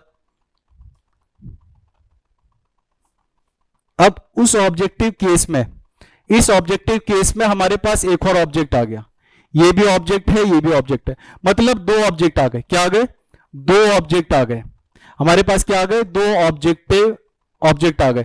अब देखो ये भी ऑब्जेक्ट है, ये भी ऑब्जेक्ट है, इसको कॉम्प्लीमेंट कर रहा है, इसको कॉम्प्लीमेंट कर रहा है एक नाउन, इसको कॉम्प्लीमेंट कर रहा है एक नाउन, इसको भी कॉम्प्लीमेंट कर रहा है एक नाउन, ठीक है। तो इन दोनों को क्या कर रहा है, कॉम्प्लीमेंट कर रहा है। मतलब एक सब्जेक्ट को भी कॉम्प्लीमेंट कर सकता है एक नाउन और एक ऑब्जेक्ट को भी कॉम्प्लीमेंट कर सकता है एक नाउन, ठीक है। तो ये काफी इंपॉर्टेंट चीज है। अच्छा, एक क्वेश्चन है आपसे, क्वेश्चन ये है कि अगर मैं सेंटेंस कुछ इस तरीके से लिखता हूं कि he gave me an apple, he gave me an apple. तो यहां पे he gave me an apple, हमारे पास क्या है, मी है, मी क्या होगा हमारे पास, एक ऑब्जेक्ट होगा, और फिर इसके बाद एन एप्पल भी हमारे पास क्या है, एक ऑब्जेक्ट है। अच्छा, अगर मैं आपको थोड़ी प्रॉब्लम हो रही है तो ये बात बता देता हूं, हालांकि डिटेल में हम आगे करेंगे, सारी चीजें डिटेल में होगी, बस आज थोड़ी बेसिक पे बातें चल रही है। तो यहां पे ये जो है, जब दो ऑब्जेक्ट हो तो हम क्या बोलते हैं, डाई ट्रांजिटिव बोलते हैं। क्या बोलते हैं, डाई ट्रांजिटिव बोलते हैं। ठीक है, डाई ट्रांजिटिव, घबराना मत इस शब्द से, आगे आने वाले सेशन जब देखोगे तब बड़ा आसान लग जाएगा कि आपका ये डाई ट्रांजिटिव होता क्या है। सो डाई ट्रांजिटिव है मतलब दो ऑब्जेक्ट है तो डाई ट्रांजिटिव बोल दिया। ठीक है, और मोनो ट्रांजिटिव है तो मतलब एक ही होगा, मतलब एक ऑब्जेक्ट होगा तब मोनो होगा, डाई होगा तो दो होगा। अब इसमें हमारे पास एक डायरेक्ट ऑब्जेक्ट होगा, एक तो हमारे पास क्या होगा, डायरेक्ट ऑब्जेक्ट होगा, और दूसरा जो होगा वो क्या होगा, आपका इनडायरेक्ट ऑब्जेक्ट होगा। एक डायरेक्ट ऑब्जेक्ट और दूसरा क्या होगा, इनडायरेक्ट ऑब्जेक्ट। ठीक है, अगर डायरेक्ट ऑब्जेक्ट के बारे में बात बोलें तो ही गेव मी, तो ये आपका इनडायरेक्ट ऑब्जेक्ट हो जाएगा, और आपका एन एप्पल जो है वो क्या हो जाएगा, डायरेक्ट ऑब्जेक्ट हो जाएगा। अब कईयों में सोच में पढ़ रहे होंगे कि डायरेक्ट और इनडायरेक्ट में प्रॉब्लम क्या है, मतलब कि सोचे कैसे, समझे कैसे कि कौन सा आपका डायरेक्ट है, कौन सा आपका इनडायरेक्ट है। देखो, जब भी बात हो, एक बात बोलो, अगर मैं आपके सामने बोलता हूं कि उसने मुझे दिया, ठीक है, ही गेव मी, उसने मुझे दिया, तो आपको लग रहा होगा कि सर सेंटेंस तो कंप्लीट नहीं हुआ, सेंटेंस तो आपने इतने में खत्म कर दिया कि ही गेव मी, अरे क्या दिया, कुछ तो दिया होगा, तो वहां पे दिमाग में क्या आया, क्वेश्चन आया। बट अगर मैं बोलता हूं कि उसने मुझे एक सेब दिया, उसने मुझे एक सेब दिया, तब आपने बोला कि सेंटेंस करेक्ट हो गया, या फिर मैंने बोला उसने सेब दिया, तभी भी आप सेटिस्फाई हो कि सेब दिया। तो बात समझो, ये हमारा अगर इसको यूज कर रहे हैं तो ये कंप्लीट मीनिंग दे रहा है। ये क्या दे रहा है, कंप्लीट मीनिंग दे रहा है कि he gave an apple, he gave an apple, क्या दिया, एन एप्पल दिया। बट अगर ही गेव मी पे आ रहे हैं, जब ही गेव मी बोल रहे हैं तो यार दिमाग में आ रहा है ही गेव मी क्या दिया भाई, क्या दिया, हमें मालूम ही नहीं क्या दिया, तो वहां पे आपका ये क्या बन गया, इनडायरेक्ट बन गया। तो इस तरीके से आपका फॉर्मेशन होता है सेंटेंस का। ठीक है, समझते रहे। नेक्स्ट आगे चलते हैं, आगे आएगा आपके सामने, ये हमने बताया आपको, कॉम्प्लीमेंट बताया इसका और नेक्स्ट और भी इंपॉर्टेंट आ जाएगा, बहुत ही इंपॉर्टेंट, बेसिक्स का काफी इंपॉर्टेंट बात हो जाएगी जो आपको आनी चाहिए। कौन सा चल रहा था हमारा, फिफ्थ। अब फिफ्थ पॉइंट क्या बोलता है, it can be used after a preposition, it can be used after a preposition. ये और इंपॉर्टेंट हो गया, ये तो पूरा मीनिंग चेंज कर देगा, ये खेल देगा। अभी तो एक बात बेसिक सी मैंने आपको क्या बताई कि प्रीपोजिशन होता है, और प्रीपोजिशन के बाद हम क्या यूज करते हैं, एक ऑब्जेक्ट को यूज करते हैं, ये बात मैंने आपको समझा दी थी। प्रीपोजिशन के बाद क्या यूज होता है, एक ऑब्जेक्ट यूज होता है। अब समझे, और चीजों को भी समझे कि अगर हम ऐसे लिखते हैं, सेंटेंस को ऐसे लिखते हैं, she plays in the class, she plays in the class, she plays in the class। in क्या है हमारे पास, प्रीपोजिशन है, क्या है, प्रीपोजिशन है, और इसके बाद जो क्लास है ये क्या है हमारे पास, एक नाउन है। मतलब एक बात तो हमारी क्लियर हो गई कि ये जो क्लास है ये एक ऑब्जेक्ट है, ये बात तो हमारी क्लियर हो गई, और दूसरी बात भी क्लियर हो गई कि ऑब्जेक्ट है तो नाउन है, क्या है, नाउन है, और ये बात भी क्लियर होगी प्रीपोजिशन के बाद क्या आता है, एक नाउन आता है। ठीक है, अब बात समझने वाली क्या है, बात जो इंपॉर्टेंट है, देखो आपने पढ़ा होगा एक एक्टिव और एक पढ़ा होगा आपने पैसिव, इसमें खोई रहती है पूरी दुनिया, एक्टिव और पैसिव में। एक्टिव और पैसिव में अगर मैं आपसे पूछूं कि इसका आप बना सकते हो पैसिव वॉइस, तो बताइए क्या लगता है आपको, इसका पैसिव वॉइस बनेगा कि नहीं बनेगा। आप सोच में लगे होंगे, कई स्टूडेंट को तो आता होगा कि बोलेंगे कि सर इसका पैसिव वॉइस बन सकता है, कई बोलेंगे नहीं बन सकता, बट बन सकता है कि नहीं बन सकता, इस चीज को भी देख लेते हैं। देखो हमें पैसिव वॉइस बनाने के लिए, बात समझना, देखो कहां से कहानी कहां पे जा रही है। बस पैसिव वॉइस बनाने के लिए हमारे पास एक ऑब्जेक्ट होना अनिवार्य होता है, एक ऑब्जेक्ट होना अनिवार्य होता है। अगर हमें पैसिव वॉइस बनाना है तो पैसिव वॉइस के लिए हमारे पास क्या होना चाहिए, एक ऑब्जेक्ट होना चाहिए। अगर हमारे पास एक ऑब्जेक्ट नहीं है, अगर हमारे पास एक ऑब्जेक्ट नहीं है तो हमारा पैसिव वॉइस नहीं बन सकता। दूसरी बात यह है कि इस वाले केस में तो मैंने बोला पैसिव वॉइस बन जाएगा क्योंकि हमारे पास क्या है, ऑब्जेक्ट है। अगर मेरा सेंटेंस कुछ इस तरीके का होता है, सब्जेक्ट वर्ब फिर प्रीपोजिशन और फिर एक ऑब्जेक्ट, ये ऑब्जेक्ट, तो यहां पे इस वाले केस में आपका पैसिव वॉइस नहीं बनेगा। पैसिव वॉइस बनेगा तो गलत हो जाएगा, ठीक है। और पहले वाले जो केस था इसमें पैसिव वॉइस बन सकता था। अब कईयों को लग रहा होगा कि ऐसा हो क्यों रहा है, वो हो इसलिए रहा है क्योंकि बात को समझो। बात यह है कि यहां वाले एग्जाम्पल में we have object for a verb, एक वर्ब का ऑब्जेक्ट है, एक वर्ब का ऑब्जेक्ट है, तो तब आपका पैसिव वॉइस बन सकता है, तब आपका पैसिव वॉइस बन सकता है। बट अगर प्रीपोजिशन का ऑब्जेक्ट है तब आपका पैसिव वॉइस नहीं बन सकता। मैंने बोला था वर्ब का ऑब्जेक्ट और प्रीपोजिशन का ऑब्जेक्ट दोनों में मतलब अलग होता है।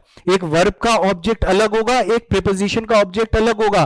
कई स्टूडेंट क्या बोलते हैं, ऑब्जेक्ट ऑब्जेक्ट ऑब्जेक्ट। अरे ऑब्जेक्ट ऑब्जेक्ट सोचोगे तो जिंदगी ऑब्जेक्ट ही करती रहेगी। ऑब्जेक्ट को समझना, दोनों ऑब्जेक्ट अलग होते हैं। ये वाला ऑब्जेक्ट अगर मैं बोलता हूं she plays football, she plays football, तो यहां पे ये वाला ऑब्जेक्ट अलग है, ये जो नाउन है ये एक ऑब्जेक्ट अलग है, ये एक वर्ब का ऑब्जेक्ट है। ये किसका ऑब्जेक्ट है, एक वर्ब का ऑब्जेक्ट है। और ये वाला जो ऑब्जेक्ट है ये किसका ऑब्जेक्ट है, एक प्रीपोजिशन का ऑब्जेक्ट है। तो दोनों में डिफरेंस है, तो दोनों की डिफरेंस को समझना है। तो बात समझो, हमें क्या चाहिए, एक ऑब्जेक्ट चाहिए होता है पैसिव वॉइस बनाने का।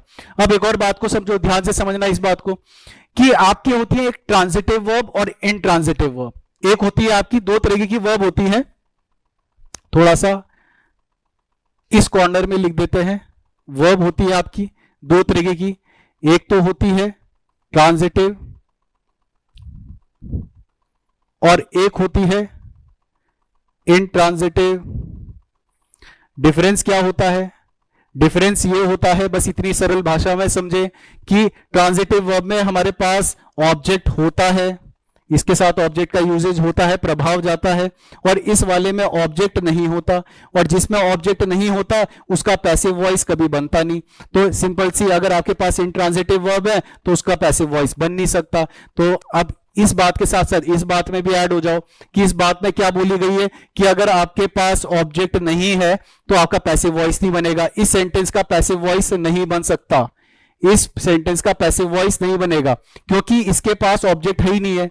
बट इस वाले का बन सकता है, इस वाले का हमारे पास ऑब्जेक्ट है, इस वर्ब का ऑब्जेक्ट है। तो हम सेंटेंस को किस तरीके से लिख सकते हैं पैसिव वॉइस में, कुछ इस तरीके से बन सकता है कि फुटबॉल, फुटबॉल, फिर टेंस कौन सा है, ये वाला प्रेजेंट का है, इज, फिर वर्ब की थर्ड फॉर्म आ जाएगा प्लेड, फिर शी का क्या बन जाएगा, बाय हर। तो ये आपका पैसिव वॉइस को बना सकता है। तो बात समझनी है कि जब आपका प्रीपोजिशन के बाद यूज होगा एक नाउन, प्रीपोजिशन के बाद एक नाउन यूज होगा तो वो फंक्शन किसका करने वाला है, वो फंक्शन करेगा आपका किसका, एक ऑब्जेक्ट का फंक्शन करेगा। तो इंपॉर्टेंट रहती हैं ये सारी चीजें जो हमने डिस्कस करी हैं।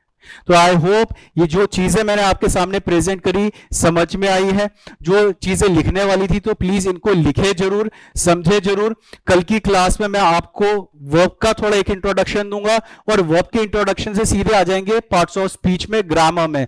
ग्रामर को कंप्लीट करेंगे, फिर इसके बाद आपका सिलेबस के अकॉर्डिंग आपके पैसेजेस कवर करवाए जाएंगे, आपके क्लोज टेस्ट कवर करवाए जाएंगे, आपके fill in the blanks cover करवाए जाएंगे, फिलर्स कंप्लीट करवाए जाएंगे, एंटोनियम्स कंप्लीट होंगे, सिनोनिम्स कंप्लीट होंगे, जो आपका एएफओ एग्जाम में आता है, बैंकिंग एग्जाम में आता है, एसओ एग्जाम में आता है। ये सारी चीजों पे डिस्कस होगा, सारी चीजें कंप्लीट कराई जाएगी। तो बने रहे सेशन में और नोट डाउन जरूर करें, जितनी भी चीजें सीख रहे हो ना नोट डाउन करो। बुक में नहीं मिलने वाला काफी चीजें, रटना छोड़ना है और सीखना है हमने कंसेप्चुअल लर्निंग। बट बेसिक्स में भी क्या है आपका, अंडरस्टैंडिंग वर्ब्स है। क्या है, अंडरस्टैंडिंग वर्ब्स है। ठीक है, ऑडियो वीडियो क्लियर है तो जल्दी से बताएं। कोई कंफ्यूजन, कोई डाउट होगा तो आप बीच में यहां पे कमेंट बता सकते हो। कमेंट में आपका जो भी प्रॉब्लम होगी उसको सॉर्ट आउट करने की पूरी कोशिश करेंगे। सेशन को बिगिन करते हैं। अभी यहां पे मैंने आपके सामने प्रेजेंट करा है अंडरस्टैंडिंग वर्ब्स। अब मतलब कि इस समय जो बात होने वाली है, पहले हमने डिस्कस करा था किसके बारे में, नाउन के बारे में। नाउन मैंने आपको बताया था बहुत इंपॉर्टेंट है। अब जो आज होने वाला है वो डिस्कस क्या होगा, आपका वर्ब डिस्कस होगा, ठीक है। इसके वर्ब के बारे में बात बोलेंगे। अगर वर्ब के बारे में बात बोलते हैं तो हमारे पास कई तरीके की वर्ब्स होती हैं। अगर वर्ब्स लिखूं मैं यहां पे, तो जितनी भी वर्ब्स आ रही है आपके दिमाग में, अगर बोलें स्टार्ट करें तो इससे शुरू कर दो। इज आपकी क्या होती है, वर्ब होती है।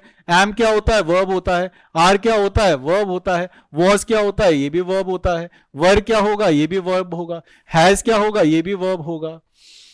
हैव क्या होगा, ये भी वर्ब होगा। डू क्या होगा आपका, ये भी वर्ब होगा। डज क्या होगा, ये भी वर्ब होगा। डिड होगा तो ये भी वर्ब होगा। गो होगा तो ये भी वर्ब होगा। वेंट होगा तो ये भी वर्ब होगा। बीन होगा तो ये भी वर्ब होगा। बीइंग होगा तो ये भी वर्ब होगा। कमिंग होगा तो ये भी वर्ब होगा। तो देखो हमारे पास कितने तरीके के वर्ब हमने यहां पे लिख दिया आपके सामने, is, am, are, was, were, do, does, did, इतने तरीके के। इसके अलावा अगर बात बोलें तो हमारे पास कैन, ये भी वर्ब होगा। कुड, ये भी वर्ब होगा। इसके अलावा शुड, ये भी वर्ब होगा। वुड, ये भी वर्ब होगा। ये सारे के सारे आपके पास क्या आ रहे हैं, वर्ब आ रहे हैं। ये सारे के सारे क्या आपके पास वर्ब है। और इन वर्ब को समझना बहुत इंपॉर्टेंट हो जाता है। अगर हम बात करें इन्हीं वर्ब में से निकालने की, तो इनको अगर हम बात बोलें तो ये आपकी कौन सी वर्ब होती है, सेकेंडरी वर्ब होती है। कैसी होती है, सेकेंडरी वर्ब होती है। सेकेंडरी वर्ब को मोस्टली स्टूडेंट ने किस नाम से जानते हैं, मॉडल्स के नाम से जानते हैं। मॉडल्स के नाम से जानते हैं, ठीक है।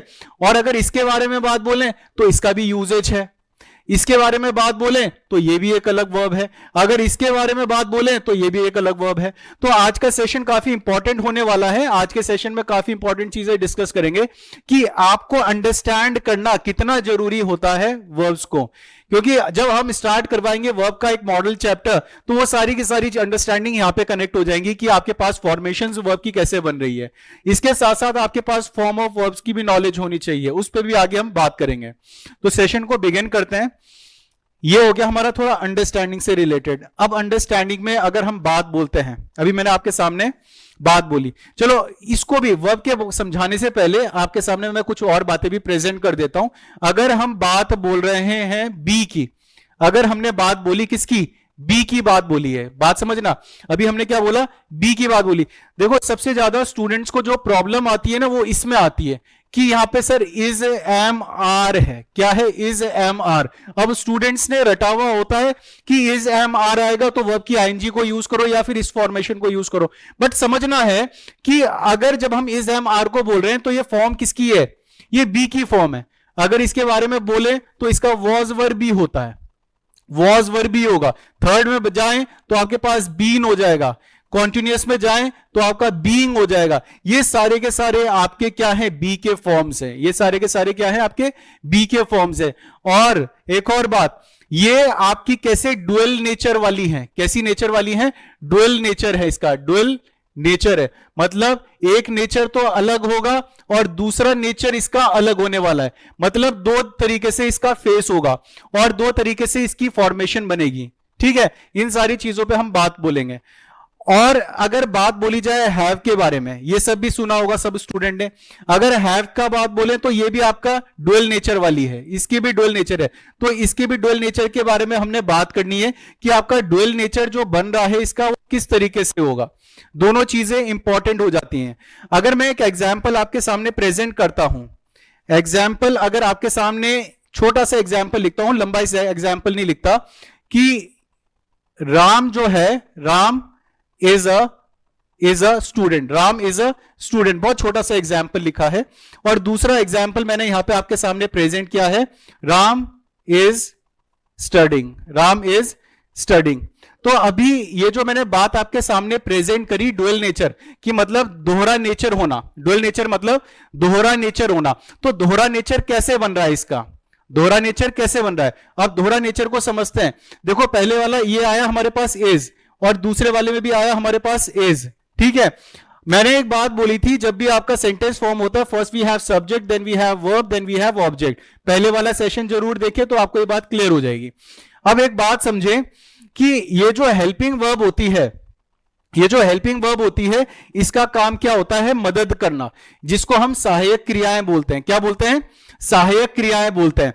तो सहायक क्रिया मतलब क्या, ये मदद किसकी करती हैं, जो आपकी सहायक क्रियाएं होती हैं, जो आपकी हेल्पिंग वर्ब होती है, जो आपकी हेल्पिंग वर्ब होती है, ये जो सहायक क्रियाएं होती है वो मदद किसकी करती है, ये बात समझनी है। मदद किसकी करती है, सहायक क्रिया। सहायक क्रिया मदद करती है आपकी मेन वर्ब की। हमेशा ये बात को याद रखना, सहायक क्रिया किसकी मदद करती है, मेन वर्ब की। तो मेन वर्ब होना बहुत जरूरी है, तभी हम उसको क्या बोलते हैं, सहायक क्रिया बोलते हैं। तभी हम उसको क्या बोलेंगे, सहायक क्रिया बोलेंगे। अब पहले वाले एग्जाम्पल में अगर हम आए तो पहले वाले एग्जाम्पल में हमारे पास क्या है, इज है, इज है। और यहां पे राम क्या है, हमारे पास एक नाउन है, और इसके बाद भी हमारे पास क्या है, एक नाउन है। दो नाउन आ गए, ये आ गया हमारे पास subject and this one is object. मतलब सब्जेक्ट का भी यूज कर दिया हमने और एक ऑब्जेक्ट का भी यूज कर दिया। अब बात को समझना अच्छे से कि यहां पे हमने क्या यूज करा है, इज को यूज करा है। क्या यूज करा गया है, इज को यूज करा गया है। अब अगर मैं आपसे पूछूं कि ये क्या है, व्हाट इज दिस, ये इज क्या है, तो आपके दिमाग में आएगा, सीधा बोलोगे सर ऑक्सिलरी वर्ब। अरे ऑक्सिलरी वर्ब नहीं होगा इस समय, समझना है आपने। ऑक्सिलरी वर्ब तब होगा जब एक हेल्पिंग वर्ब मेन वर्ब की मदद कर पाएगा। अगर ये मदद कर पा रहा है तभी आप इसको हेल्पिंग वर्ब बोलो, अदरवाइज ये हेल्पिंग वर्ब नहीं कहलाएगा। डिटेक्शन होना, इसीलिए मैं बात बोल रहा हूं, डिटेक्शन होना बहुत जरूरी है। अब यहां पे ये जो है हमारे पास ऑब्जेक्ट है, इसके बाद क्या आ गया, हमारे पास एक नाउन आ गया। और अगर नाउन आ गया तो मतलब समझ लो कि ये मदद नहीं कर पा रहा। ये मदद नहीं कर पा रहा, देखो बहुत बुरा मान गया कि मेरा नेचर है मदद करने वाला और मैं मदद नहीं कर पा रहा। तो इस वाले केस में अगर हम इसको बोलेंगे, ये एक मेन वर्ब का फंक्शन कर रहा है, मेन वर्ब का, जिसको आप लिंकिंग वर्ब से भी जानते हो, जिसको आप लिंकिंग वर्ब के नाम से भी जानते हो। तो इस समय फंक्शन इसका अलग है। बट अगर दूसरे वाले में बात बोलें, ये दूसरा वाला अगर इज के बारे में बात बोलें, तो यहां पे हमारे पास यहां पर भी इज है। अब इस वाले केस में अगर आप हेल्पिंग वर्ब बोलोगे, मैं बोलूंगा बेटा आपने सही बोला है।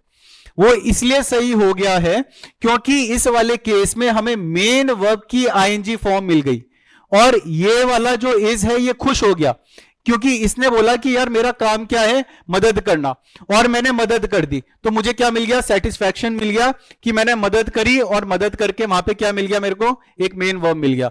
तो यहां पे एक बात समझनी है कि ये जो वर्ब होते हैं, वर्ब का यूजेज आपको अंडरस्टैंड करना बहुत इंपॉर्टेंट हो जाता है।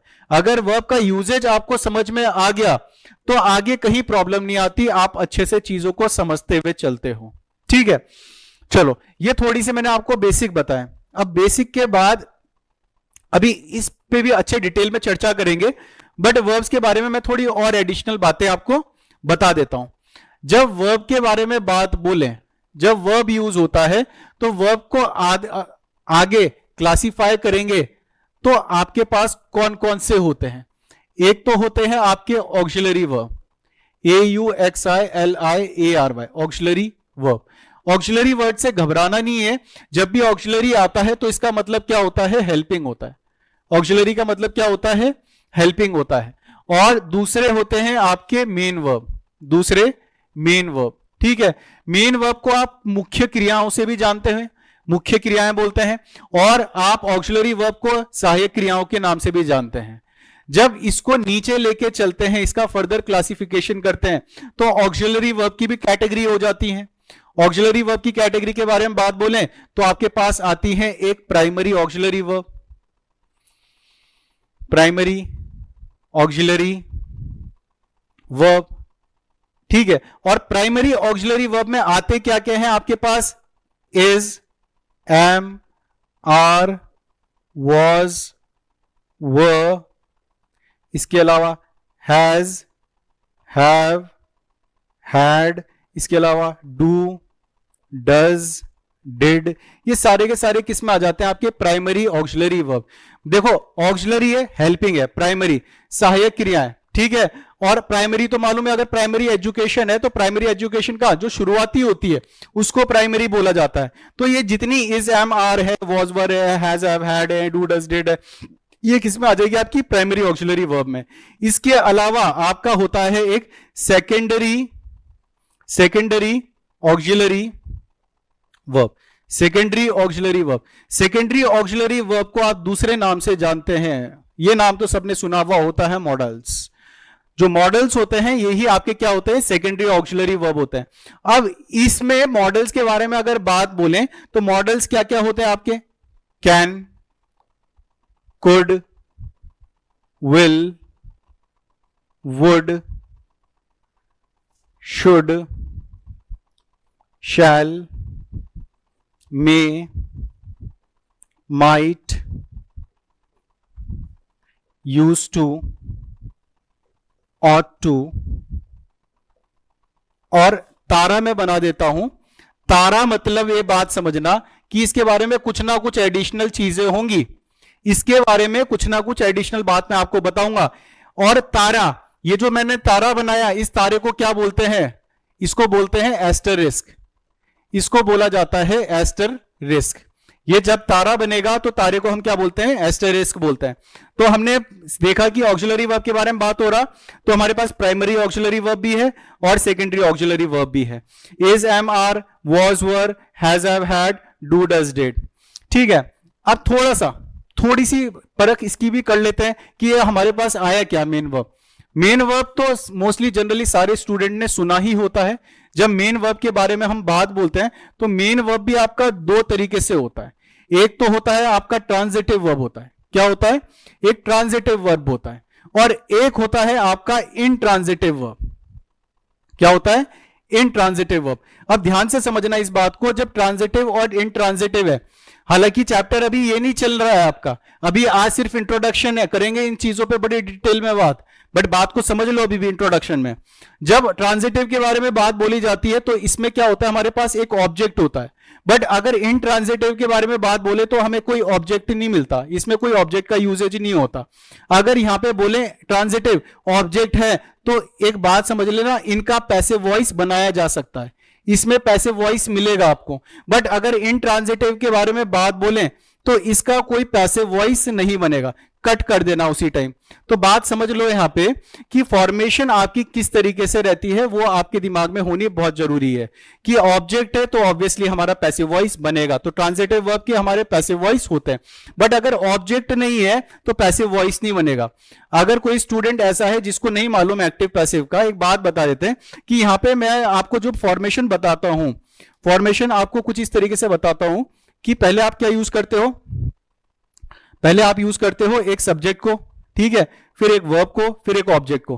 पैसिव वॉइस में करते क्या है कि ये जो ऑब्जेक्ट है इसको आगे लेके चलते हैं, ये जो सब्जेक्ट है ये बाद में जाता है एक प्रीपोजिशन के साथ, एक प्रीपोजिशन के साथ।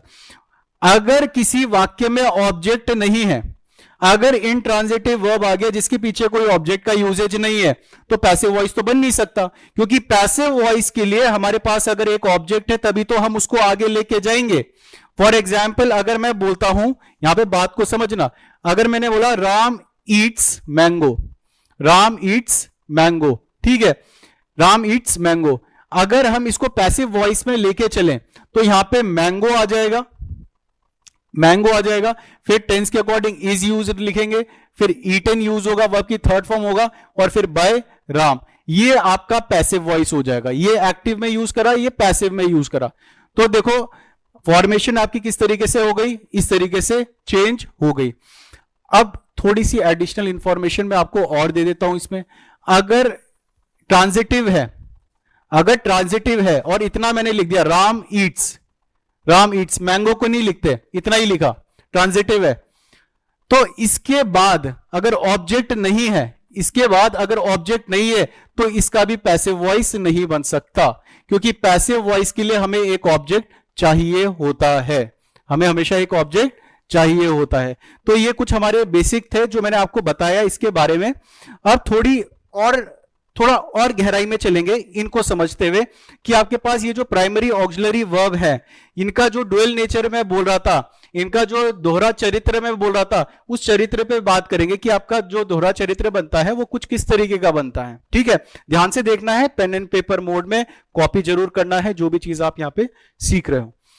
अब देखो, पहले मैं आपको बता देता हूं बी की फॉर्म्स को, पहले क्लियर कर लेते हैं बी की फॉर्म्स को, बी की फॉर्म्स को।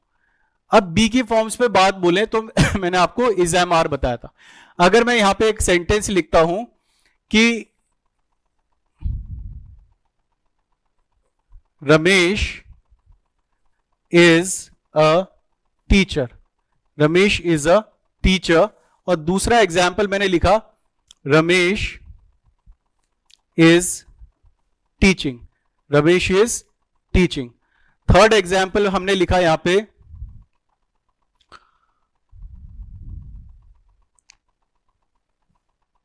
गौरव was a teacher, और इसके बाद लिखा गौरव was teaching, Gaurav was teaching। ठीक है, फॉर इन्हीं चार एग्जाम्पल से मैं सारी चीजें आपके सारे कंसेप्ट्स में क्लियर कर दूंगा। अब देखो मैंने यहां पे बी की फॉर्म्स बोली थी, बी की फॉर्म्स का एक और बात बोली गई थी, इनका ना दोहरा चरित्र होता है। दोहरा चरित्र मतलब क्या? डुअल नेचर होता है। क्या होता है? Dual nature. ये दो तरीके से फंक्शन करते हैं। अब पहला फंक्शन को समझते हैं। जो पहला फंक्शन है मैं ये बोलूंगा कि ये मेन वर्ब का काम करते हैं, मेन वर्ब का काम करते हैं। और दूसरा जो काम करते हैं ये एक हेल्पिंग वर्ब का भी काम करते हैं। एक तो मेन वर्ब का काम हो गया और दूसरा क्या हो गया? एक हेल्पिंग वर्ब का काम हो गया। अब एक और बात, अगर ये हेल्पिंग वर्ब का काम कर रहे हैं तो यहां से भी ये और मेन वर्ब का काम कर रहे हैं तो ये क्या बता रहे होंगे? टेंस भी बता रहे होंगे। ये क्या बता रहे होंगे? टेंस भी बता रहे होंगे। और इस वाले केस में भी ये क्या बता रहे होंगे? टेंस बता रहे होंगे कि जो एक्टिविटी हो रही है आपकी वो कब की है? प्रेजेंट की है, पास्ट की है या फ्यूचर की है। अब यहां पे देखो आप, अब बात बोली हमारे पास क्या आया? इज आया। क्या आया? इज आया। अब रमेश इज अ टीचर और दूसरे वाले में Ramesh is teaching. Ramesh was a teacher, Ramesh was teaching. Question ये है आप सबसे, सारे स्टूडेंट से क्वेश्चन ये है कि आप बताओ कि हमारे पास टेंस कौन सा है? पहले वाले में ये सारों में टेंस कौन सा है? Detect tense. क्या लिखा मैंने? Detect tense. टेंस बताएं कि क्या है। एग्जाम्पल नंबर 1 में कौन सा टेंस होगा? एग्जाम्पल नंबर 2 में कौन सा टेंस होगा? 3 में कौन सा होगा? 4 में कौन सा होगा? देख के बताएं जल्दी से।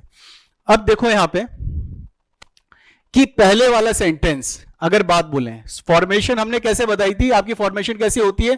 First we have subject, then we have verb, और वर्ब के बाद क्या होता है? एक ऑब्जेक्ट आता है। यही बात बताई थी आपको स्टार्टिंग के लेक्चर में, यही बात समझाई थी हमने। तो यहां पे एक बात देखें कि हमारे पास क्या है? क्या है? रमेश है। रमेश हमारे पास क्या है? सब्जेक्ट है। और इसके बाद हमारे पास अ टीचर है जो कि क्या है? एक ऑब्जेक्ट है। और बीच में हमारे पास क्या आ गया? वर्ब आ गया। सब्जेक्ट हमेशा क्या होता है? नाउन होता है या प्रोनाउन होता है। ऑब्जेक्ट हमेशा क्या होता है? नाउन होता है या प्रोनाउन होता है। अब ये जो है इसका काम क्या है? मदद करना। अब ये तो बेचारा मदद नहीं कर पा रहा। अब मदद नहीं कर पा रहा तो हम बोलेंगे, हम इसको हेल्पिंग वर्ब तो बोल नहीं सकते, क्योंकि सहायक क्रियाएं जब तक किसी की हेल्प नहीं करेंगी तब तक उनकी पहचान नहीं है। मान लो कि आपके बारे में बात बोल रहे हैं, मैंने बोला हमारे स्टूडेंट हैं, ये जो सारे के सारे सेशन को वॉच करते हैं बड़े हेल्पिंग नेचर वाले हैं। हेल्पिंग नेचर में आपका तब बोल रहा हूं बेटा जब आपका नेचर मदद करने वाला है। अगर आपका नेचर मदद करने वाला नहीं है तो मैं आपको हेल्पिंग नहीं बोलूंगा, तब नहीं बोलने वाला हूं, क्योंकि आपका मदद करने वाला एटीट्यूड है, आपका मदद करने वाला नेचर है। अब इसका भी मदद करने वाला नेचर है बट बेचारा ये मदद ही नहीं कर पा रहा तो हम तो इसको हेल्पिंग नहीं बोलेंगे। तो यहां पे इसमें चेंजेस करने पड़ेंगे। यहां पे इसको बोला जाएगा मेन वर्ब। ये किसका काम कर रहा है? एक मेन वर्ब का काम कर रहा है। ये एक मेन वर्ब का काम कर रहा है। देखो बेटा ध्यान से समझना, अगर मैं यहां पे बोलता हूं, अगर रमेश को ही लेके चलते हैं, मैंने बोला Ramesh studies English, Ramesh studies English, और यहां पे अगर मैं आपसे पूछूं कि ये क्या है स्टडीज, तो आप एकदम से बताओगे कि सर ये क्या है? ये मेन वर्ब है। ये क्या है? मेन वर्ब है। और मैं आपसे पूछूंगा बेटा टेंस बता दो, चलो टेंस क्या है, तभी भी आप बोलोगे सर टेंस प्रेजेंट इंडेफिनिट है। हम बोलेंगे ठीक है चलो भाई, प्रेजेंट इंडेफिनिट भी बता दिया इन्होंने और मेन वर्ब है ये भी बता दिया, बड़ी अच्छी बात है, दोनों की दोनों चीजें आती हैं इन्हों तो। बट इस वाले में इसमें झोल हो जाता है, इसमें कई बार गलत आंसर कर देते हैं। अब गलत देखो यहां पे आपके कैसे हो जाते हैं कि जब इज आया यहां पे, इज आप सोचते हो कि कॉन्टिन्यूस में ही आता है, अरे कॉन्टिन्यूस के अलावा आपके अदर टेंसेस में भी आता है कि रमेश इज अ टीचर अगर यहां पे यूज करा गया है तो ये जो है आपका इज है, प्रेजेंट का है, और ये जो बता रहा है प्रेजेंट की कंडीशन बता रहा है, तो ये टेंस कौन सा हो गया आपका? Present indefinite tense. तो मतलब समझो कि प्रेजेंट इंडेफिनिट का मतलब ये नहीं होता कि आप सिंपल सा सीखते हो कि सब्जेक्ट होता है, सब्जेक्ट के बाद वर्ब की फर्स्ट फॉर्म आए या एस आए या ईएस आए, तो उसके बाद ऑब्जेक्ट आए, तो ये हमारा क्या होता है, प्रेजेंट इंडेफिनिट। अरे इसके अलावा अगर आपका फॉर्मेशन ये बनती है तो ये भी प्रेजेंट इंडेफिनिट है। या फिर आपने सीखा होगा डू डज आ जाए और फिर इसके बाद नॉट आ जाए, ये आपका प्रेजेंट इंडेफिनिट होता है। तो इस बात को समझ लो कि इनके साथ साथ अगर आपके पास फॉर्मेशन कुछ इस तरीके से बनी है, सब्जेक्ट इज और फिर एक ऑब्जेक्ट की, तो वो भी क्या है, आपका प्रेजेंट इंडेफिनिट टेंस है। वो भी क्या है, आपका प्रेजेंट इंडेफिनिट टेंस है। या फिर आपकी फॉर्मेशन कैसी बनी है, इज नॉट वाली, एम नॉट वाली, आर नॉट वाली, तो ये भी आपके क्या हो जाएंगे, प्रेजेंट इंडेफिनिट टेंस हो जाएंगे। तो बात को समझो, ठीक है। तो ये हमारे पास क्या हो गया, प्रेजेंट इंडेफिनिट टेंस, कि रमेश क्या है, टीचर है। रमेश का स्टेट बताया जा रहा है कि रमेश क्या करता है, टीचर है, उसका स्टेट है, तो वो मेन वर्ब का फंक्शन कर रही है। अब रमेश इज टीचिंग, ये आपका प्रेजेंट कॉन्टिन्यूअस टेंस है। इस समय हम इसको हेल्पिंग वर्ब बोल सकते हैं, सहायक क्रियाएं। सहायक क्रियाएं इसलिए क्योंकि ये एक मेन वर्ब की आईएनजी फॉर्म की मदद कर रहा है, और सहायक क्रियाओं का काम क्या होता है, मदद करना, मेन वर्ब की मदद करना। तो इससे तो वर्ब की मदद कर दी, तो यहां पे आपका क्या हो गया, ठीक हो गया। अब चलते हैं, गौरव वॉज अ टीचर। अब मैं पूछता हूं बेटा टेंस बता दो क्या है, टेंस क्या है। अगर मैं इसी वाले सेंटेंस को चेंज करके यहां पे लिखता हूं कि रमेश जो है studied English, Ramesh studied English, Ramesh studied English, तो आप सिंपल सा बोलोगे सर इसमें आपने वर्ब की सेकंड फॉर्म यूज करी, तो ये हमारे पास क्या हो गया, पास्ट इंडेफिनिट, पास्ट इंडेफिनिट। अब एक और बात समझ लें, इसके अलावा ये, इसका मतलब ये नहीं कि सब्जेक्ट के साथ वर्ब की सेकंड फॉर्म आएगी, ऑब्जेक्ट आएगा, यही पास्ट इंडेफिनिट होगा। आपको ये भी ध्यान रखना है कि अगर सब्जेक्ट है और वॉज है और वर है, ठीक है, तो इसके बाद अगर ऑब्जेक्ट आ जाए तो ये भी आपका क्या होता है, पास्ट इंडेफिनिट टेंस ही होता है। ये भी आपका क्या है, पास्ट इंडेफिनिट टेंस है, ठीक है। तो यहां पे हमारे पास क्या आ गया, गौरव वॉज अ टीचर, तो ये हमारे पास क्या है, एक मेन वर्ब का फंक्शन कर रहा है, और मेन वर्ब का फंक्शन कर रहा है, एक ऑब्जेक्ट को जोड़ रहा है। तो ये वाला जो है मेन वर्ब का फंक्शन कर रहा है, और टेंस जो है हमारे पास ये कौन सा हो गया, पास्ट इंडेफिनिट टेंस, कौन सा हो गया, पास्ट इंडेफिनिट। अब चलते हैं अपने नेक्स्ट एग्जाम्पल में। जो हमारा नेक्स्ट एग्जाम्पल है, गौरव वॉज टीचिंग, क्या है हमारे पास, गौरव वॉज टीचिंग। अब यहां पे ये जो वॉज है, ये एक मेन वर्ब की आईएनजी की मदद कर रहा है, ये मेन वर्ब की आईएनजी की मदद कर रहा है, और इसीलिए हम इसको क्या बोल सकते हैं, हेल्पिंग वर्ब बोल सकते हैं, एक सहायक क्रिया बोल सकते हैं। तो ये क्या हो गया, सहायक क्रिया हो गया।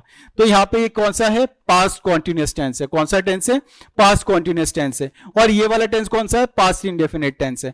तो देखो दोहरा चरित्र हो रहा है ना, मैंने स्टार्टिंग में ही बोला आपको कि ये जो बी की फॉर्म है, ये आपका डुअल नेचर वाली है, ये आपकी कैसी है, डुअल नेचर वाली है, और इनका डुअल नेचर समझना बहुत इंपॉर्टेंट हो जाता है आपकी ग्रामर को डेवलप करने के लिए, आपकी लैंग्वेज को डेवलप करने के लिए, ठीक है।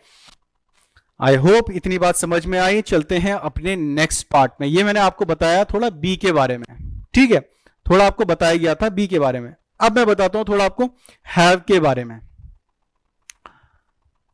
HAVE, हैव, ठीक है। अब हैव भी सारे स्टूडेंट ने सुना है। हैव को भी जो यूजेज करा जाता है, अगेन इसका भी दोहरा नेचर है।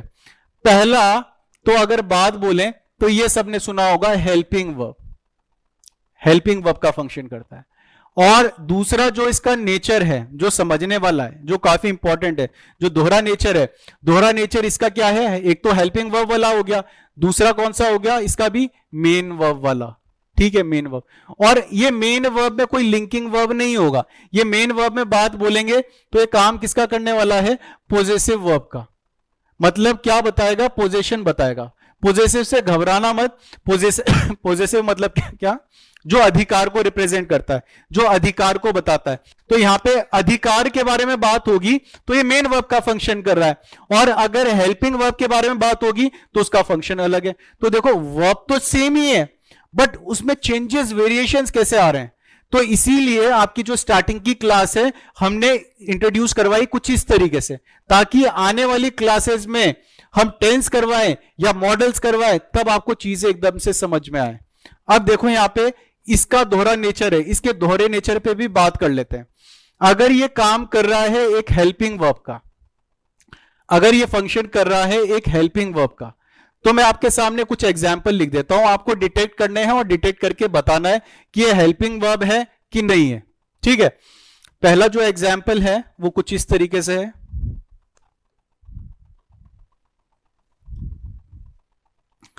I have bought a car. I have bought a car.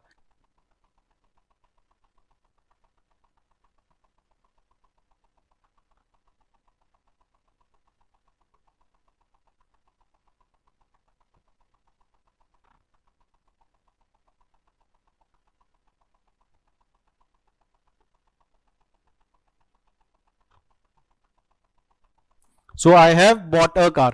अब यहां पे देखें, I have a car, I have a car. Third example जो आपके सामने प्रेजेंट करते हैं, they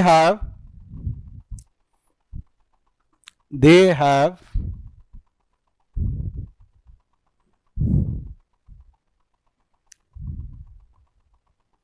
visited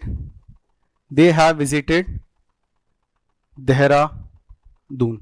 they have visited Dehradun. Fourth example पे आते हैं। फोर्थ एग्जाम्पल जो होगा आपका, दे हैव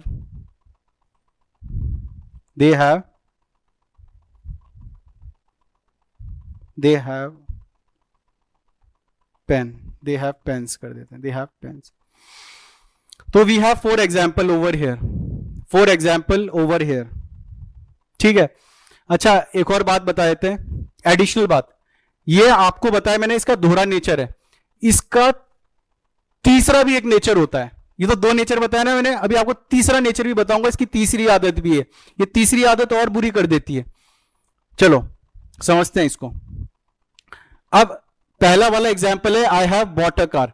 अगर इस वाले हैव के बारे में बात बोलें, अगर ये वाला हैव है, तो अगर इसके बाद आपको क्या दिख गई, मेन वर्ब दिख गई। आपको क्या दिख गई, मेन वर्ब दिख गई। मेन वर्ब की कौन सी फॉर्म, थर्ड फॉर्म दिख गई। और यहां पे आ गया हैव, तो ये जो काम कर रहा है मदद का कर रहा है, हेल्पिंग वर्ब। मैंने बोला ना, अगर आपका नेचर मदद करने वाला है तभी तो मैं आपको हेल्पिंग बोलूंगा। तो यहां पे ये जो फंक्शन कर रहा है, मदद वाला फंक्शन कर रहा है, ये इसने हैव ने मदद करी, किसकी मदद करी, मेन वर्ब की थर्ड फॉर्म की मदद करी। तो डिटेक्ट अगर आपको कभी भी करना है, कहीं भी डिटेक्ट करना है, समझना है कि ये हैव इस समय फंक्शन किस चीज का कर रहा है, तो सिंपल सी बात देखना, अगर हैव के बाद आपको वर्ब की थर्ड फॉर्म मिल रही है, क्योंकि हैव जो है ये आपका परफेक्ट सेंस देता है। ये जो हैव होता है इसके अंदर परफेक्ट सेंस वाली बात होती है, और परफेक्ट सेंस वाली बात है तो इसके साथ वर्ब की थर्ड फॉर्म यूज होती है। कभी हैव के साथ आपको सेकंड फॉर्म नहीं मिलने वाली, कट कर देना। वर्ब की फर्स्ट फॉर्म नहीं मिलने वाली, कट कर देना। हैव के साथ आपकी वर्ब की थर्ड फॉर्म ही यूज होगी, क्योंकि एक आपका परफेक्ट टेंस फॉर्म करता है। ठीक है, चलो अब आगे दूसरी बात समझते हैं। ये दूसरा एग्जाम्पल जो है हमारे पास, आई हैव अ कार है। क्या है, आई हैव अ कार। इस समय इस हैव के बाद सब्जेक्ट आया, वर्ब आया, ऑब्जेक्ट आ गया, सीधा क्या आ गया, ऑब्जेक्ट आ गया। अब ये हैव क्या हो गया, नाराज हो गया। ये नाराज इसलिए हुआ कि भाई मेरा काम है मदद करना और मैं मदद नहीं कर पा रहा। मदद नहीं कर पा रहा तो हमने बोला कोई बात नहीं यार, तेरा काम ही बदल देता है। अगर तू मदद नहीं कर पा रहा तो तेरा काम बदलते हैं, हम तेरे को क्या बोलेंगे, आज से मेन वर्ब बोल देंगे। आज से क्या बोलेंगे, मेन वर्ब बोलेंगे। तो मेन वर्ब में आज के टाइम में आप इसको किस नाम से जानते हो, पोजेसिव वर्ब से जानते हो। आप जानते हो इसे पोजेसिव वर्ब, क्योंकि ये मदद नहीं कर रहा है, ये पोजेशन बता रहा है कि मेरे पास क्या है, कार है, आई हैव अ कार। मेरे पास पेन है, तो मेरे पास पेन है तो I have a pen, I have a pen. अब समझने वाली बात क्या है, समझने वाली बात, हालांकि मैं आपको ये प्रेजेंट कॉन्टिन्यूअस टेंस में अच्छे से डिटेल में समझाऊंगा, बट आ गया है तो इसको भी समझा देते हैं। देखो आई हैव अ कार है और मैंने बोला मेरे पास पेन है। अगर मैंने सेंटेंस में कुछ इस तरीके से लिख दूं, I am having, I am having a pen, I am having a pen. Sentence incorrect हो जाएगा, सेंटेंस इनकरेक्ट हो जाएगा। सेंटेंस इनकरेक्ट इसलिए होगा बेटा क्योंकि हैव एक बात समझना, हैव जब भी पोजेशन को दर्शाएगा, हैव जब भी पोजेशन को दर्शाएगा, ये बात याद रखना, हैव जब भी पोजेशन को दर्शाएगा तो हैव के साथ कभी आईएनजी इन यूज नहीं हो सकता, हैव के साथ आईएनजी का प्रयोग नहीं होगा, प्रयोग क्या हो जाएगा, कट हो जाएगा। अगर हैव का मतलब क्या है, पोजेशन है, अधिकार होना। मान लो देखो मैंने बोला कि मेरे पास पेन है, I am having a pen, गलत हो जाएगा, आई हैव अ पेन, ठीक है। अगर आपने बोला मेरे पास एक घर है, आई have a house, I am having a house नहीं होगा। तो ये बात समझ लो, जब भी पोजीशन के बारे में बात है तो गलत हो जाएगा। अब ये गलत हो गया हमारा सामने वाला, तो इसको अगर करेक्ट करेंगे तो करेक्ट कैसे होगा, एम हैविंग को काटो, I have a pen, I have a pen. Now the sentence is correct. आपका सेंटेंस जो है अब कुछ इस तरीके से करेक्ट हो गया है, अब कुछ इस तरीके से करेक्ट हो गया है, फॉर्मेशन आपकी सही हो चुकी है। बट एक और बात है, ये तो मैंने आपको पहली बात बताई, अब दूसरी बात एक और समझ लो, ये भी बड़ी गहरी बात है और इंपॉर्टेंट बात है। अगर हैव का मतलब ईट होगा, हैव का मतलब ईट होगा, समझ लेना इस बात को, हैव का मतलब ईट होगा या फिर सफर होगा, हैव का मतलब ईट होगा तो और सफर होगा, तब have plus ING, have plus ING का प्रयोग, हैव प्लस आईएनजी का प्रयोग आपका क्या होगा, सही हो जाएगा। हैव प्लस आईएनजी का प्रयोग आपका क्या हो जाएगा, सही हो जाएगा। तो बात समझनी है आपने, बात ये बोलते हैं कि अगर हैव अधिकार बताता है, जहां भी हैव अधिकार बताएगा उसके साथ आईएनजी का यूज नहीं करने वाले हो, यूज होगा तो गलत हो जाएगा, ठीक है। और अगर हैव है, हैव का मतलब है ईट या सफर, तब वहां पे सही हो जाएगा। एग्जाम्पल लिखता हूं, जैसे मैं I am having a pizza, I am having a pizza, ठीक है। या फिर दूसरा एग्जाम्पल लिखता हूं, I am having fun, I am having fun. यहां पे देखो अधिकार के बारे में बात नहीं हो रही है, बात को समझ लो, यहां पे अधिकार के बारे में बात नहीं हो रही है, यहां पे हम बात बोलना चाह रहे हैं कि ये जो हैव है ये ईटिंग को दर्शा रहा है, ये किसको बता रहा है, ईटिंग को दर्शा रहा है। So I am eating a pizza, I am eating a pizza, तो सेंटेंस क्या है आपका, सही है।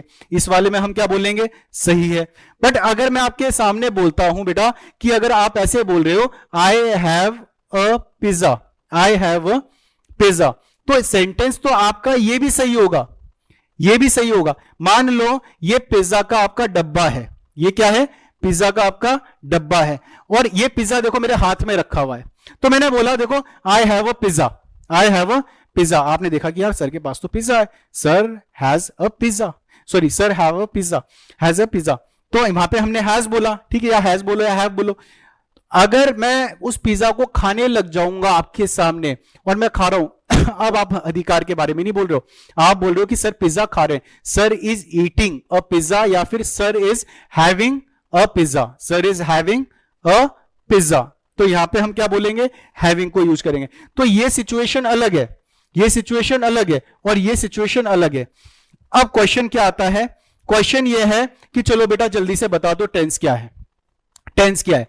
अब टेंस में भी घबराना मत, ये जो हैव होता है ये प्रेजेंट के बारे में बताता है, हैव जो होता है ये किसके बारे में बताता है, प्रेजेंट के बारे में। तो ये क्या बता रहा है, इसमें प्रेजेंट के बारे में बता रहा है। So I have a pizza, मेरे पास एक पिज्जा है, तो ये कौन सा टेंस हो गया आपका, प्रेजेंट इंडेफिनिट टेंस हो गया। कौन सा टेंस हो गया, प्रेजेंट इंडेफिनिट। प्रेजेंट के बारे में बात बता रहा है कि इस समय मेरे पास क्या है, पिज्जा है। अगर मैं उसे हैड कर दूंगा ना तो मतलब वो पास्ट में चला जाएगा, बात को समझो।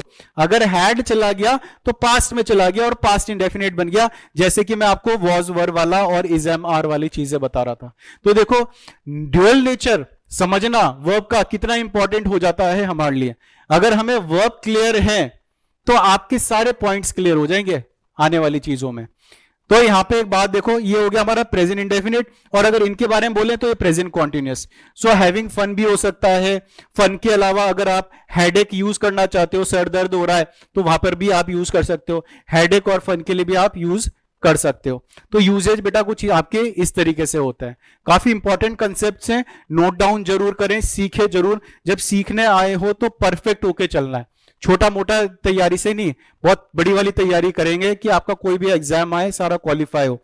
और समझ ऐसी लेके चलनी है कि आपका कॉम्प्रीहेंशन है ना, तो कॉम्प्रीहेंशन में बहुत अच्छे से आप समझ पाए। अब आते हैं यहां पे, आई हैव अ कार, इस पे आए थे हम। दे हैव विजिटेड देहरादून। अब क्वेश्चन क्या है हमारे पास कि ये जो विजिटेड है और इससे पहले हैव है, ये क्या है? विजिटेड तो सबको मालूम है मेन वर्ब है, और मेन वर्ब की कौन सी फॉर्म है? थर्ड फॉर्म है। तो इससे पहले हैव जो यूज है वो हेल्पिंग वर्ब ही होगा, क्योंकि सहायक क्रिया की जरूरत होती है, सहायक क्रियाओं की जरूरत होती है। और एक और बात, इतनी बेसिक सी बात है, इतनी सरल भाषा में एक बात बताता हूं मैं आपको कि अगर आप फॉर्मेशन को देखें, अगर आप सेंटेंस फॉर्मेशन को समझो, अगर यहां पे सेंटेंस फॉर्मेशन आपके सामने मैं प्रेजेंट करता हूं और सेंटेंस फॉर्मेशन में ये बोलता हूं कि एक स्ट्रक्चर आपका कुछ इस तरीके से होता है, आपका स्ट्रक्चर कुछ इस तरीके से होता है। पहले आप क्या यूज करते हो? एक सब्जेक्ट को यूज करते हो और वर्ब की थर्ड फॉर्म यूज करते हो और फिर एक ऑब्जेक्ट यूज करते हो। अगर आपको यह लगता है तो यह बिल्कुल गलत है। इससे बड़ी गलती जिंदगी में और ग्रामर में कोई हो ही नहीं सकती, क्योंकि वर्ब की जो थर्ड फॉर्म होती है, जो वर्ब की थर्ड फॉर्म होती है, बिना मदद के यूज हो नहीं सकती। इसको मदद चाहिए, ये बिना मदद के कभी आएगी ही नहीं, कभी बिना मदद के आप यूज नहीं कर सकते। तो अगर आपको इसको यूज करना है तो यूज करने के लिए हमारे पास मजबूरी होती है परफेक्ट में जाने की। किसमें? इसको परफेक्ट करना पड़ता है, और परफेक्ट करना है तो परफेक्ट का एक खिलाड़ी है। परफेक्ट के कुछ खिलाड़ी कौन कौन से हैं? एक परफेक्ट का खिलाड़ी है हैज, एक परफेक्ट का खिलाड़ी है हैव, और तीसरा परफेक्ट का खिलाड़ी है हैड। ये तीनों खिलाड़ी हैं परफेक्ट के। तो इसको जरूरत है इनकी, तो इसने बोला चलो भाई हम आ जाते हैं। अब यहां पे जो फॉर्मेशन बना दी हमने, सब्जेक्ट बनाया, फिर हैज यूज करा या हैव यूज करा या हैड यूज करा, और फिर इसके बाद वर्ब की थर्ड फॉर्म यूज करी और फिर एक ऑब्जेक्ट यूज करा। मैंने बोला ये फॉर्मेशन जो आपने बनाई ये सही हो गई, क्योंकि इनके साथ आप वर्ब की थर्ड फॉर्म को यूज कर सकते हो। इसमें आपको कोई क्वेश्चन नहीं करने वाला, इसमें कोई पॉइंट आउट नहीं करने वाला कि आपका ये बन कैसे गया। ठीक है, तो बात को समझना कि आपकी वर्ब की सेकंड फॉर्म को मदद चाहिए होती है, फर्स्ट से थर्ड फॉर्म को मदद चाहिए होती है। हां, अगर आप बात बोल रहे हो सब्जेक्ट के साथ वर्ब की सेकंड फॉर्म की, वर्ब की सेकंड फॉर्म की, इसको मदद नहीं चाहिए, ये बिना मदद के काम कर लेगा। वर्ब की सेकंड फॉर्म बोलती है भैया हमारी तो अपनी एक अलग पहचान है, हमारी अपनी अलग पहचान है, तो हम तो कर लेंगे काम, हमें नहीं सहारा चाहिए। बट वर्ब की थर्ड फॉर्म को सहारा चाहिए होता है, तो इसीलिए आपका ये कौन सा टेंस हो जाता है? पास्ट इंडेफिनिट टेंस हो जाता है। ये हमारा पास्ट इंडेफिनिट टेंस है। ठीक है, तो वापस आ जाते हैं इसी में। तो यहां पे वर्ब की थर्ड फॉर्म है, इसीलिए हैव जो है आपका क्या बन गया? हेल्पिंग वर्ब का फंक्शन कर रहा है। दे हैव पेन्स, अब हैव है और सीधा इसके बाद ऑब्जेक्ट आ गया। ऑब्जेक्ट मतलब क्या? एक नाउन आ गया। जब ये नाउन आ गया तो एक बात को समझो, जब ये नाउन है तो ये क्या है? ये क्या है हमारे पास? एक मेन वर्ब है, और मेन वर्ब में भी कौन सी वर्ब है? पोजेसिव वर्ब है, पोजेसिव वर्ब है। ठीक है, तो ये हो गया आपका कुछ छोटा सा ऑपरेशन हमारा वर्ब के बारे में। ठीक है, तो ये काफी इंपॉर्टेंट हो जाता है, ये सारी चीजें समझना, ये सारी चीजें समझना आपके लिए बहुत इंपॉर्टेंट हो जाता है। और इन्हीं चीजों पे बेस्ड आपके पास एग्जाम में रूल्स बनेंगे, फॉर्मेशंस बनेगी, और कई रूल्स तो मैं आपके सामने इस तरीके के प्रेजेंट करूंगा कि वो रूल होंगे ही नहीं। आप बोलोगे कि सर आपने वो बेसिक बताया था, वो बेसिक के अकॉर्डिंग ही हमारे रूल बन रहे हैं, तो रटने वाली बात तो हमारी वैसे ही निकल जाएगी। रटने वाला सेशन नहीं चलेगा, समझने वाला सेशन चलेगा, बहुत समझ समझ के करेंगे। अब देखो आ जाते हैं इस वाले पार्ट में। इसमें मैं वापस इसलिए आया क्योंकि हमारी जो क्लास शुरू होनी है मैं इसको इसी तरीके से लेके चलूंगा। ठीक है, मैंने बोला ना दो हैं मदर, आपकी लाइफ में इंपॉर्टेंट कौन होते हैं? एक मदर और एक फादर। तो मदर फादर, वैसे ही यहां पे ग्रामर में इंपॉर्टेंट कौन? नाउन और वर्ब। तो या तो मैं नाउन शुरू करवाता या वर्ब शुरू करवाता। शुरुआत चलो वर्ब से कर लेते हैं, जब वर्ब के बारे में इतनी बातें बोल दी हैं। तो secondary auxiliary verb models, models के साथ आपको जो बात याद रखनी है, मॉडल्स के साथ आपको जो बात याद रखनी है कि मॉडल्स के साथ हमेशा वर्ब की कौन सी फॉर्म यूज करते हो? फर्स्ट फॉर्म यूज होती है। मॉडल्स के साथ वर्ब की फर्स्ट फॉर्म यूज होती है।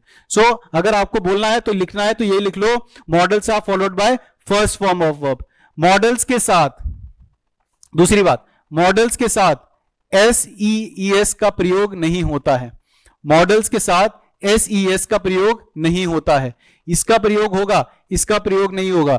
अगर इसका प्रयोग होता है तो सीधा का सीधा क्या हो जाएगा, आपका गलती हो जाएगी, और गलती होगी तो पूरा गलत हो जाएगा। अब ES थोड़ा सा मतलब इसको इस तरीके से समझ लो, कभी कैंस नहीं होने वाला है, कभी विल्स नहीं हो सकता, शुड्स नहीं हो सकता। अब कई स्टूडेंट सोच रहे होंगे सर तो इतना भी बेसिक बता रहे हैं कि कैंस तो हमें भी मालूम है, कैंस विल्स तो बच्चे बच्चे को मालूम है, बट बेटा मैं आपको एरर किस में करवाऊंगा, इस वाले में, नीड और डेयर में। और इसको समझने के लिए आपके पास इसका ज्ञान होना बहुत जरूरी है।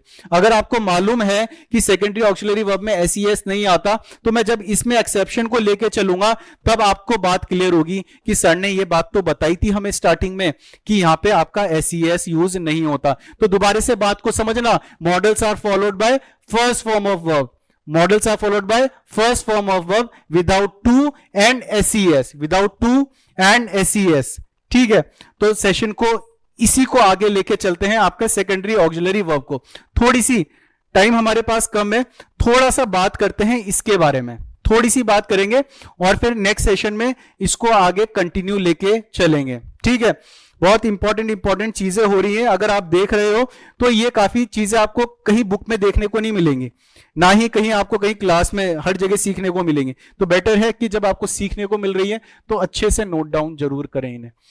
Secondary auxiliary verb, secondary auxiliary verb, जिनका मैंने नाम आपको क्या बताया अभी, मॉडल बताया। क्या बताया, मॉडल बताया। और मॉडल के साथ मैंने आपको क्या बात बोली कि modals are followed by verb first form. ठीक है, मॉडल्स के बाद वर्ब की फर्स्ट फॉर्म का प्रयोग होता है, मॉडल्स के साथ वर्ब की फर्स्ट फॉर्म का प्रयोग होता है। Modals do not take forms like main verb, मतलब कि SES कट, कभी आप कैंस नहीं बोलोगे, कभी आप विल्स नहीं बोलोगे, कभी आप शैल्स नहीं बोलोगे, सीधा कट। ये सारी की सारी बातें आपकी क्या हो जाएंगी, कट्स हो जाएंगी। क्या हो जाएगी, कट हो जाएंगी। क्योंकि देखो अगर मेन वर्ब के बारे में बात होती है, ये लिखा मेन वर्ब तो खिलाड़ी है, मेन वर्ब खिलाड़ी है। मेन वर्ब खिलाड़ी क्यों है, बात को समझो। यहां पे मेन वर्ब इसलिए खिलाड़ी है क्योंकि अगर बात बोले तो ये वर्ब की फर्स्ट फॉर्म में भी रहेगा, या आपको सेकंड में भी मिलेगा, या आपको थर्ड में भी मिलेगा। अगर बात बोले मेन वर्ब में गो के बारे में तो ये वेंट हो जाएगा और ये क्या हो जाएगा, गॉन हो जाएगा। अगर बोले टीच के बारे में तो टीच का क्या हो जाएगा, टॉट हो जाएगा, और ये क्या हो जाएगा, टॉट हो जाएगा। अगर बात बोले स्टडी के बारे में तो स्टडी का क्या हो जाएगा, स्टडीड हो जाएगा। इसका क्या हो जाएगा, स्टडीड हो जाएगा। तो देखो यहां पे form 1 second third, first second third. But अगर बात बोले कैन के बारे में, अगर बात बोले कैन के बारे में तो ये जो कैन है, ये जो मॉडल है, ये मॉडल यहां भी सेम रहेगा, सेम रहेगा, सेम रहेगा। मतलब इसमें कोई चेंजेस नहीं आएंगे, इसमें कोई चेंजेस नहीं आएंगे। और मॉडल्स है तो मॉडल्स के साथ हम कौन सी फॉर्म यूज करेंगे, हमेशा फर्स्ट फॉर्म यूज करेंगे। मॉडल जो है, मॉडल के साथ सिंपल सा क्या यूज होगा, वर्ब की कौन सी फॉर्म यूज करेंगे, फर्स्ट फॉर्म यूज होगी। अब बात आती है मॉडल। मॉडल में मैंने एक बात बोली, ऑक्सिलरी लिखा है, सहायक क्रिया है, और सहायक क्रियाओं का काम क्या होता है, मदद करना। सहायक क्रियाओं का काम क्या होता है, मदद करना। तो ये भी क्या कर रहा होगा, मदद कर रहा होगा। किसकी मदद कर रहा होगा, किसी वर्ब की मदद कर रहा होगा। अब मॉडल की एक खासियत है, मॉडल की खासियत है, जो मॉडल मैंने आपके सामने लिखवाए थे, can, could, would, should, may, might, would, ये जितने भी मॉडल हैं, ये जितने भी मॉडल हैं, एक बात समझना, ये जितने भी मॉडल हैं, ये मदद तो करते हैं मगर ये जिद्दी है, ये जिद्दी सहायक क्रियाएं हैं। जिद्दी समझते हो ना, जिद्दी किसे बोलते हैं? जो मानते नहीं, जो मानते नहीं। तो ये जिद्दी है। ये जिद्दी क्या बोलते हैं कि भाई हमारे साथ जो यूज होगी वर्ब की फर्स्ट फॉर्म ही यूज होगी, जो यूज होगी वर्ब की फर्स्ट फॉर्म यूज होगी। ठीक है, तो यहां पे हमने क्या यूज करा? वर्ब की कौन सी फॉर्म यूज कर दी? फर्स्ट फॉर्म यूज कर दी। तो यहां पे चाहे कैन हो, चाहे कुड हो, चाहे वुड हो, चाहे शुड हो, चाहे मे हो, चाहे माइट हो, चाहे ऑट टू हो, चाहे यूज टू हो, इन सब के साथ आपका क्या यूज होगा? ये ही यूज होगा। ठीक है, चलो आगे लेके चलते हैं सेशन को। इतनी बात आपको क्लियर हो गई होगी। दोबारा से मैं बात समझा देता हूं आपको। बात हमने कहां से शुरुआत करी थी? शुरुआत आपकी कुछ बेसिक से, वर्ब से करवाई, फॉर्मेशंस में करवाया। चलो वापस इसी में ही आते हैं। आपको मैं क्या समझा रहा था इसमें? कहां गया कहां गया कहां गया? हाँ, ये रहा, ये रहा। तो बात हमारी क्लियर हो गई कि मॉडल के साथ हम क्या यूज करते हैं? वर्ब की फर्स्ट फॉर्म यूज करते हैं। मॉडल के साथ हम फॉर्म्स को चेंज नहीं करते, लाइक कैन्स, विल्स, हम कभी शैल्स यूज नहीं करते। अब आते हैं बात पे, मुद्दे की बात पे। मुद्दा क्या है? थोड़ा सा मुद्दे के बारे में डिस्कस करेंगे और कल को फिर मैं इसी बात को डिटेल में लेके जाऊंगा। ठीक है, आपको करेक्ट करना है सेंटेंस को। अगर आपने करेक्ट कर दिया ना, correct the sentences, correct the sentences. अगर आपने सेंटेंस करेक्ट कर दिया तो मैं बोलूंगा कि आपकी समझ बहुत अच्छी है, आप डेवलप हो गए, आपने अंडरस्टैंड कर लिया।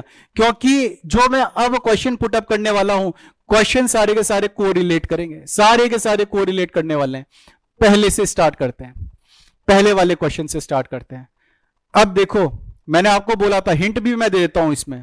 हिंट भी मैंने आपको दे दी कि नीड और डियर के आगे मैंने क्या बनाया था? तारा बनाया था। नीड और डेयर के आगे तारा बनाया था, जिसको एस्टेरिस्क बोलते हैं। She dares to speak, she dares to speak. Second example, Raveena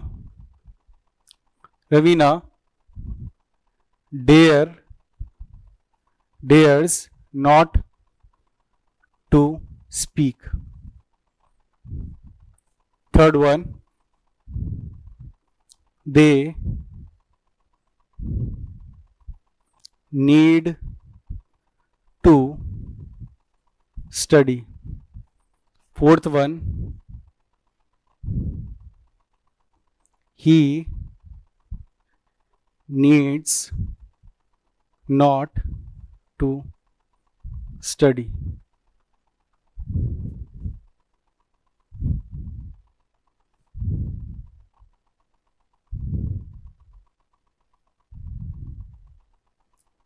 He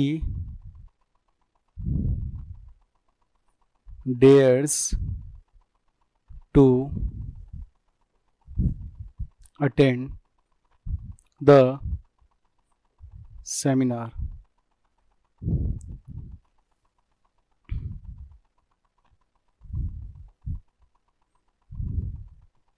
He dares not to attend the seminar. एक और लिख देते हैं, इजी वे बना देते हैं। He does not dare to attend the seminar. ठीक है, चलो क्वेश्चन के अटेम्प्ट करने से पहले एक और हिंट मैं आपको दे देता हूं। हिंट ये है कि आपका नीड और डेयर, नीड और डेयर एक ऐसे वर्ब है, अगर ये नॉट में नेगेटिव सेंस में यूज हुए हैं, अगर ये नॉट में नेगेटिव में यूज हुए हैं, तो ये किसका फंक्शन करते हैं? ये फंक्शन किसका करते हैं? ये काम किसका करते हैं? एक मॉडल का काम करते हैं। किसका काम करेंगे? एक मॉडल का काम करेंगे, एक सहायक क्रिया का काम करेंगे। किसका काम करेंगे? सहायक क्रिया का काम, सहायक क्रिया का काम करेंगे। किसका काम करेंगे? सहायक क्रिया का फंक्शन करेंगे। ठीक है, दूसरी बात, ये तो हो गई पहली बात। दूसरी बात यह है कि ये फंक्शन इनका मेन वर्ब की तरह भी होगा, फंक्शन इनका मेन वर्ब की तरह भी होगा। और जब इसका फंक्शन मेन वर्ब की तरह होगा, बात को समझना, मेन वर्ब की तरह होगा, तब इसमें हम SES का यूज कर पाएंगे। जैसे आप गोज बोलते हो तो यहां पे आप नीड्स बोल पाओगे, डेयर्स बोल पाओगे। बट इससे पहले वाले पे आए तो यहां पे आप ना तो नीड्स बोल सकते हो, वो कट हो जाएगा, और ना ही आप डेयर्स बोल सकते हो। ये दोनों बोलोगे तो सीधा मैं बोलूंगा गलती कर रहे हो। अब आ जाते हैं क्वेश्चन पे सीधा वापस। क्वेश्चन आपके सामने प्रेजेंट है, इतनी बढ़िया, इतने शानदार तरीके से आपको हमने हिंट दी है। इस हिंट को देखें, समझें और अटेम्प्ट करें। प्रॉब्लम आए तो हम डिस्कस करेंगे। देखें, चलो क्या बात बोली जा रही है। देखो, स्टार्टिंग में मैंने बोला था आपको modals are followed by first form of verb. और एक और बात बोली थी कि आपको लग रहा होगा कि सर बोल रहे कि कैंस नहीं होता, कैंस तो सबको मालूम है, विल्स नहीं होता। मैंने बोला ठीक है भाई, सबको मालूम है। हमने बोला ठीक है, चलो मालूम है तो मान भी लिया। बट यहां पे आए तो यहां पे हमने क्या यूज करा है, शी डेयर्स टू स्पीक। यहां पे ये जो डेयर्स लिखा गया है, ये डेयर्स लिखा गया है, ये सही है। जैसे शी के साथ अगर गो बोले तो गलत होगा। शी के साथ हम क्या यूज करते हैं, गोज यूज करते हैं। शी के साथ क्या यूज होता है, गोज यूज होता है। तो ये जो फंक्शन कर रहा है, किसका कर रहा है, एक मेन वर्ब का फंक्शन कर रहा है। किसका फंक्शन कर रहा है, मेन वर्ब का। मॉडल तब बनेगा ये जब इसके साथ क्या यूज हो जाएगा, नॉट यूज हो जाएगा, नेगेटिव हो जाएगा। अब यहां पे देखो, इस डेयर के साथ क्या जुड़ गया, नॉट जुड़ गया। और नॉट जुड़ते ही क्या खेल हुआ, ये मॉडल बन गया। और मॉडल बनते ही इतनी कहानी चेंज हो गई इसमें कि हमारी गलतियां ही गलतियां हो गई। क्योंकि अगर मैं आपके सामने अगर सेंटेंस को कुछ इस तरीके से लिखूं, रवीना की जगह शी लिख दिया मैंने, और शी के बाद मैंने लिखा विल्स, शी के बाद लिखा wills to speak, she wills to speak, ये मैंने सेंटेंस लिखा आपके सामने। अब बताओ ये सही होगा? आप बोलोगे नहीं सर गलत है। पहली गलती आप बोलोगे सर मॉडल के साथ कभी एस यूज नहीं होता। मैंने बोला ठीक है, आपने सही करा। फिर दूसरी गलती बोलोगे सर आपने टू भी गलत लिखा हुआ है। ठीक है, इनके साथ टू भी यूज नहीं होगा। सो शी विल स्पीक आपका सेंटेंस क्या होगा, सही होगा। शी विल स्पीक आपका सेंटेंस सही होगा। अब सेम आपका इसमें भी है, सब्जेक्ट है, डेयर नॉट है, नॉट लगा मॉडल बन गया।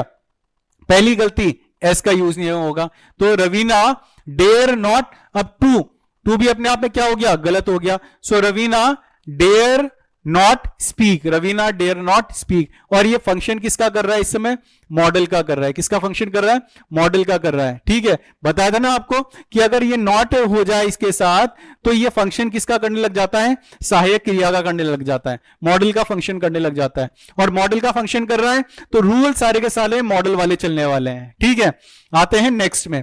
दे need to study, they need to study, they के साथ अगर गो बोले तो गो सही होता है, तो वर्ब की फर्स्ट फॉर्म आती है। बट यहां पे ये क्या है, एक मेन वर्ब है। क्या है, मेन वर्ब है, तो सेंटेंस हमने बोला सही है, सेंटेंस हमने बोला सही है। और इसमें टू भी सही है, तो यहां पे आपका टू आ सकता है।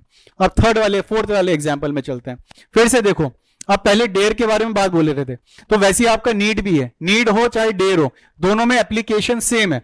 अब यहां पे ये इसके साथ नॉट जुड़ते ही मॉडल बन गया। मॉडल बना तो इसमें से एस को क्या करो, कट करो, और ये जो टू है इस टू को भी आप क्या करो, कट करो। So he need not study, now the sentence is correct. आपका सेंटेंस जो है अब सही हो गया। नेक्स्ट एग्जाम्पल में चलते हैं। He dares to attend the seminar. So he use करा, फिर डेयर्स यूज करा, फिर टू अटेंड यूज करा, फिर द सेमिनार यूज करा। सो ही डेयर्स टू, ये फंक्शन किसका कर रहा है, मेन वर्ब का कर रहा है। और मेन वर्ब का फंक्शन कर रहा है तो सही है, नॉट होता तभी तो मॉडल का काम करता। अब नेक्स्ट वाले एग्जाम्पल में आते हैं। अब समझ पा रहे होगे आप कि नॉट लगते ही मॉडल बना तो एस को काटो, नॉट लगते ही क्या बना, मॉडल बना। तो हमने क्या करा, सीधा एस का सफाया करा। हमने क्या कर दिया, एस का सफाया करा, और एस का सफाया करा तो ये मॉडल बन गया। ठीक है, मॉडल है तो मॉडल के साथ ना तो आप टू का भी यूज नहीं करते, मॉडल के साथ आप टू का यूज भी नहीं करते। ठीक है, next, he does not dare to attend the seminar. He does not dare to, sorry he does not dare to, हाँ ठीक है, he does not dare to. पहली बात तो टेंस कौन सा है, टेंस हमारे पास है ये प्रेजेंट इंडेफिनिट। कौन सा टेंस है, प्रेजेंट इंडेफिनिट टेंस है, और प्रेजेंट इंडेफिनिट टेंस में डज नॉट है। डज नॉट के बाद आपकी वर्ब की फर्स्ट फॉर्म यूज होती है, और डज नॉट के बाद तो मेन वर्ब आता है, मेन वर्ब की फर्स्ट फॉर्म यूज होती है, तो ये मेन वर्ब की फर्स्ट फॉर्म है, वह फर्स्ट फॉर्म है, तो आपका ये फंक्शन आगे जो चल रहा है सेंटेंस का सही है, इसमें कोई एरर नहीं है। तो देखो बेटा, आज जो हमने सीखा ना, ये वर्ब का जो अंडरस्टैंडिंग वाला पार्ट है ये काफी इंपॉर्टेंट रहता है।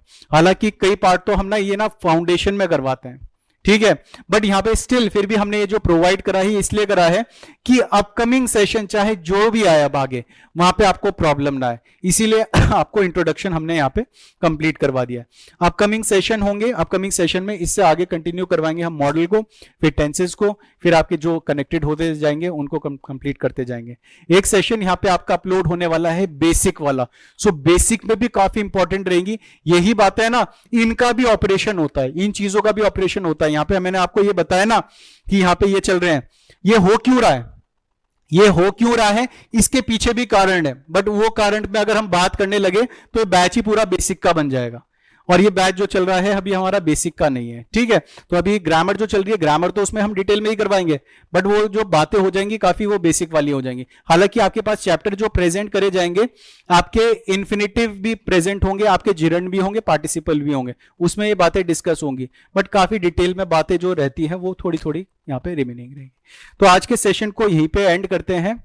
आई होप ये जो सेशन है आपके लिए प्रोडक्टिव रहा है, सेशन में बने रहें, सेशन को रेगुलरली वॉच करें, सेशन को अगर वॉच करते हैं तो कोशिश करें कि जो आपका लाइव सेशन होता है उसी को देखें, क्योंकि उसमें अगर आपको कोई क्वेश्चन होगा, कोई डाउट होगा तो हम उसको डिस्कस कर पाएंगे।